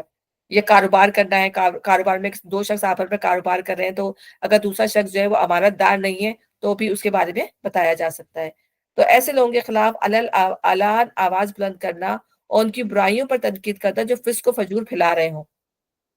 یعنی ہم ایسے علماؤں کے بارے میں بھی بتا سکتے ہیں جو لوگوں کو غلط رہنمائی کر رہے ہوں، تو ان کے بارے میں ہم کہہ سکتے ہیں جو بالکل غلط رہنمائی کر رہے ہیں لوگوں کی، اور ہمیں obvious پتا ہو، ٹھیک ہے نا، اور اس طرح وہ لیڈر جو قوم کی غلط رہنمائی کر رہے ہوں سیاست کے معاملے میں بھی، تو لوگوں کو جو ہے وہ ان کا ظلم یا خلق خدا کو بے دینی کی طرف لے کے جا رہے ہوں تو ان کے بارے میں بھی جو ہے وہ بتایا جا سکتا ہے۔ چھٹا جو ہے جو لوگ کسی برے لقب سے اس قدر مشہور ہو چکے ہوں کہ وہ اس لقب کے سوا کسی اور لقب سے پہچانے نہ جا سکتے ہوں، تو ان کے لیے وہ لقب استعمال کر سکتے ہیں۔ یعنی وہ ہے ہی مشہور ہی اسی وجہ سے ہو گئے، یعنی ہم ان کو اس لیے نہیں کہہ رہے کہ وہ ہم ان کی کوئی برائی کریں، کیونکہ وہ مشہور اس وجہ سے ہو گئے اس لیے ہم ان کو یوز کرتے ہیں۔ اچھا، رہا غیبت کرنے والا تو تو جس وقت بھی اسے احساس ہو جائے کہ وہ اس گناہ کا ارتکاب کر رہا ہے یا کر چکا ہے، اس کا پہلا فرض یہ ہے کہ اللہ سے توبہ کرے اور اس حرام فعل سے رک جائے۔ اس کے بعد دوسرا فرض اس پر یہ ہے کہ حتی الامکان اس کی تلافی کرے۔ اگر اس نے کسی مرے ہوئے آدمی کی غیبت کی ہو تو اس کے حق میں کثرت سے دعائیں مغفرت کرے۔ اگر کسی زندہ آدمی کی غیبت کی ہو اور وہ خلاف واقع بھی ہو تو ان لوگوں کے سامنے اس کی تردید کرے جس کے سامنے وہ پہلے ہی بہتان تراشی کر چکا ہے، اور اگر سچی غیبت کی ہو تو آئندہ پھر کبھی اس کی برائی نہ کرے اور اس شخص سے معافی مانگے جس کی اس نے برائی کی تھی۔ علماء کا ایک گروہ کہتا ہے کہ معافی صرف اس صورت میں مانگنی چاہیے جبکہ اس شخص کو اس کا علم ہو چکا ہو، اور اگر اس شخص کو اس برائی کا علم نہیں ہوا تھا تو صرف توبہ پر اکتفا کرنا چاہیے، کیونکہ اگر وہ شخص بے خبر ہو اور غیبت کرنے والا معافی مانگنے کے خاطر اسے جا کر یہ بتائے کہ میں نے یہ غیبت کی تھی تو یہ چیز اس کے لیے اذیت کی موجب ہوگی۔ تو اگر اس کو نہیں پتا کہ اس کی برائی کی گئی ہے تو پھر اللہ تعالیٰ سے انسان جو ہے معافی مانگ لے، یا پھر جیسے اب شماجی نے بھی بتایا تھا اس دن کہ جا کر جو ہے وہ ان لوگوں کے سامنے اس کی اچھائی بیان کر دے کہ یہ جو ہے میں نے غلط کہا تھا، اس کی یہ اچھائیاں تھی، تو اس طرح سے بھی اس کی بدیت ہو سکتی ہے۔ کتنے طریقے اللہ تعالیٰ نے کتنے ہماری جو ہے اصلاح کی ہے ان تمام چیزوں میں۔ کیا تمہارے اندر کوئی ایسا ہے جو اپنے مرے ہوئے بھائی کا گوشت کھانا پسند کرے؟ یعنی اللہ تعالیٰ نے جو ہے اس کو کتنا زیادہ ناپسندیدہ کیا ہے کہ اپنے بھائی کا بھی، اور وہ بھی مرے ہوئے بھائی کا۔ مطلب جتنے انسان کتنا دکھ اور تکلیف میں ہوتا ہے، اور اپنے مرے ہوئے بھائی کا یعنی غیبت کرنا، اور پھر انسان کتنے آرام سے ہمارے دلوں سے، ہماری زبانوں سے یہ چیزیں کتنے آرام سے نکل جاتی ہیں، اور پرواہ بھی نہیں کر رہے ہوتے ان چیزوں کو۔ تو زبان کیسی چیز ہے، یقین کریں، وہ تو کہتے ہیں نا یہی جنت میں پہنچائے گی اور یہی جہنم میں پہنچائے گی۔ اللہ تعالیٰ معاف فرمائے رب العزت۔ تو اس فکرے میں اللہ تعالیٰ نے غیبت کو مرے ہوئے بھائی کا گوشت کھانے سے تشبیہ دے کر اس فعل کے انتہائی گھنانا ہونے کا تصور دلایا ہے۔ مردار کا گوشت کھانا بجائے خود نفرت کے قابل کجا کہ وہ گوشت بھی کسی جانور کا نہیں بلکہ انسان کا ہو، اور انسان بھی کوئی اور نہیں، خود اپنا بھائی ہو۔ پھر اس تشبیہ کو سوالیہ انداز میں پیش کر کے اور زیادہ مؤثر بنا دیا گیا ہے، تاکہ ہر شخص اپنے ضمیر سے پوچھ کر خود فیصلہ کرے کہ آیا وہ اپنے مرے ہوئے بھائی کا گوشت کھانے کے لیے تیار ہے یا نہیں ہے۔ دیکھو تم خود اس سے گن کھاتے ہو، اللہ سے ڈرو، اللہ بڑا توبہ قبول کرنے والا اور رحیم ہے۔ اگر انسان سے غلطی ہو جائے تو وہ اگر اللہ سے اچھی طرح سے معافی مانگ لے تو اللہ اسے معاف کر دے گا۔ لوگوں، ہم نے تم کو ایک مرد اور ایک عورت سے پیدا کیا، پھر تمہاری قومیں اور برادریاں بنا دی تاکہ تم ایک دوسرے کو پہچانو۔ در حقیقت اللہ کے نزدیک تمہیں سب سے زیادہ عزت والا وہ ہے جو تمہارے اندر سب سے زیادہ پرہیزگار ہے۔ یعنی اللہ تعالیٰ نے یہ تمام برائیاں مینشن کرنے کے بعد یہاں پہ یہ آیت کیوں مینشن کی ہے؟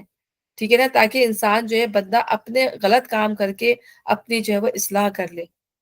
کہ اصل میں اللہ کے نزدیک جو ہے وہ جو کام کسی کو بدتر سمجھ رہا ہے، کسی کو حقیر سمجھ رہا ہے، اپنے آپ کو جو ہے وہ تکبر میں جو ہے وہ بڑا سمجھ رہا ہے، اپنا اسٹیٹس جو ہے وہ بڑا سمجھ رہا ہے، تو کیا سمجھ رہا ہے اپنے آپ کو؟ اللہ کے نزدیک تو یہ چیزیں بڑی نہیں ہے۔ اللہ تعالیٰ کے اللہ کے یہاں تو معیار کیا ہے کہ اللہ کا معیار یہ ہے کہ انسان اللہ سے ڈرنے والا ہو، سب سے زیادہ جو ہے وہ پرہیزگار ہو۔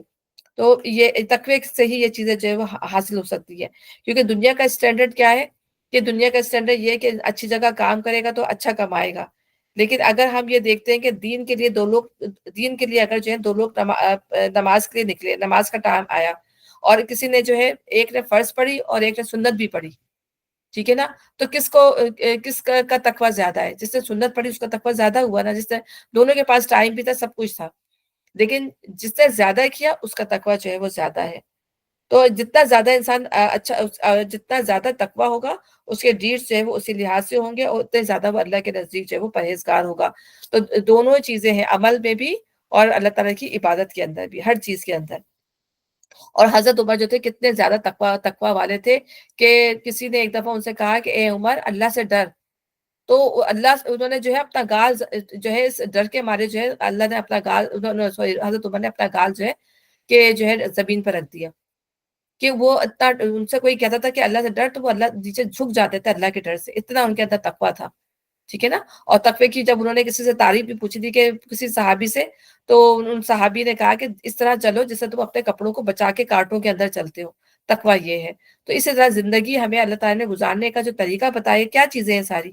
جو اللہ ہم پیچھے گزر کے گئے، کہ اگر ہماری تربیت نہ ہو یا ہمیں یہ چیزیں نہیں بتائی جاتی، تو جو عرب کا جو معاشرہ تھا ان میں یہ چیزیں کتنی عام تھی، اور اب بھی ہمارے معاشرے میں یہ چیزیں بالکل عام ہیں۔ کوئی مطلب کوئی ڈر نہیں ہے، کوئی خوف نہیں ہے، بلا فوراً ہی کسی پہ بہتان لگا دیا، فوراً ہی کسی پہ غیبت تراش دی، کسی کے ساتھ ہم نے جو ہے وہ تجسس کر لیا، تو کسی کو ہم نے القاب لے کے سوا دیا، ہمارے یہ بہت عام باتیں ہیں۔ تو جب بھی انسان کے لیے جو قرآن کو پڑھنا، اس کو پڑھنا اس لیے ضروری ہے کہ ہم ان سے سیکھیں اپنے اندر کی۔ جب تک دل کی اصلاح نہیں ہوگی ہمارے اعمال کی اصلاح ہو ہی نہیں سکتی، ہم درست ہو ہی نہیں سکتے۔ اپنے دل کی حسد کو، جلن کو، کینے کو، اپنے یہ جو تمام برائیاں ان کو اپنے اندر سے نہیں نکالیں گے، ہم یہ قرآن جتنی دفعہ بھی پڑھ کے چلے جائیں یہ اپنا اثر نہیں کرے گا۔ میں اپنی بھی بات کر رہی ہوں اور سب کی، کہ ہمارے اندر سے اگر یہ برائیاں نہیں نکلیں گی، سورہ حجرات ہے ہی اتنی امپورٹنٹ اس لحاظ سے کہ ہم اس کو جتنا بھی قرآن کو پڑھیں ہمارے دل پہ یہ اثر نہیں کرے گا۔ تو اللہ تعالیٰ ہمیں توفیق دے کہ ہم اپنے اندر سے ان برائیوں کو جو ہے کھرچ کے نکال دیں بالکل۔ یہ بدوی کہتے ہیں کہ ہم ایمان لائے، ان سے کہو تم ایمان نہیں لائے بلکہ یوں کہو کہ ہم متی ہو گئے، کیونکہ ابھی تو اللہ تعالیٰ کہتے ہیں ابھی تو ایمان جو ہے تمہارے دل میں اترا ہی نہیں، ٹھیک ہے نا۔ یعنی یہ بات اللہ جانتا ہے کہ کون فی الواقع ایک اعلی درجے کا انسان ہے اور کون اوصاف کے لحاظ سے ادنے درجے کا ہے، ٹھیک ہے۔ اور لوگوں نے سوری نہیں، میں وہ غلط پڑھ گئی، 31 جو ہے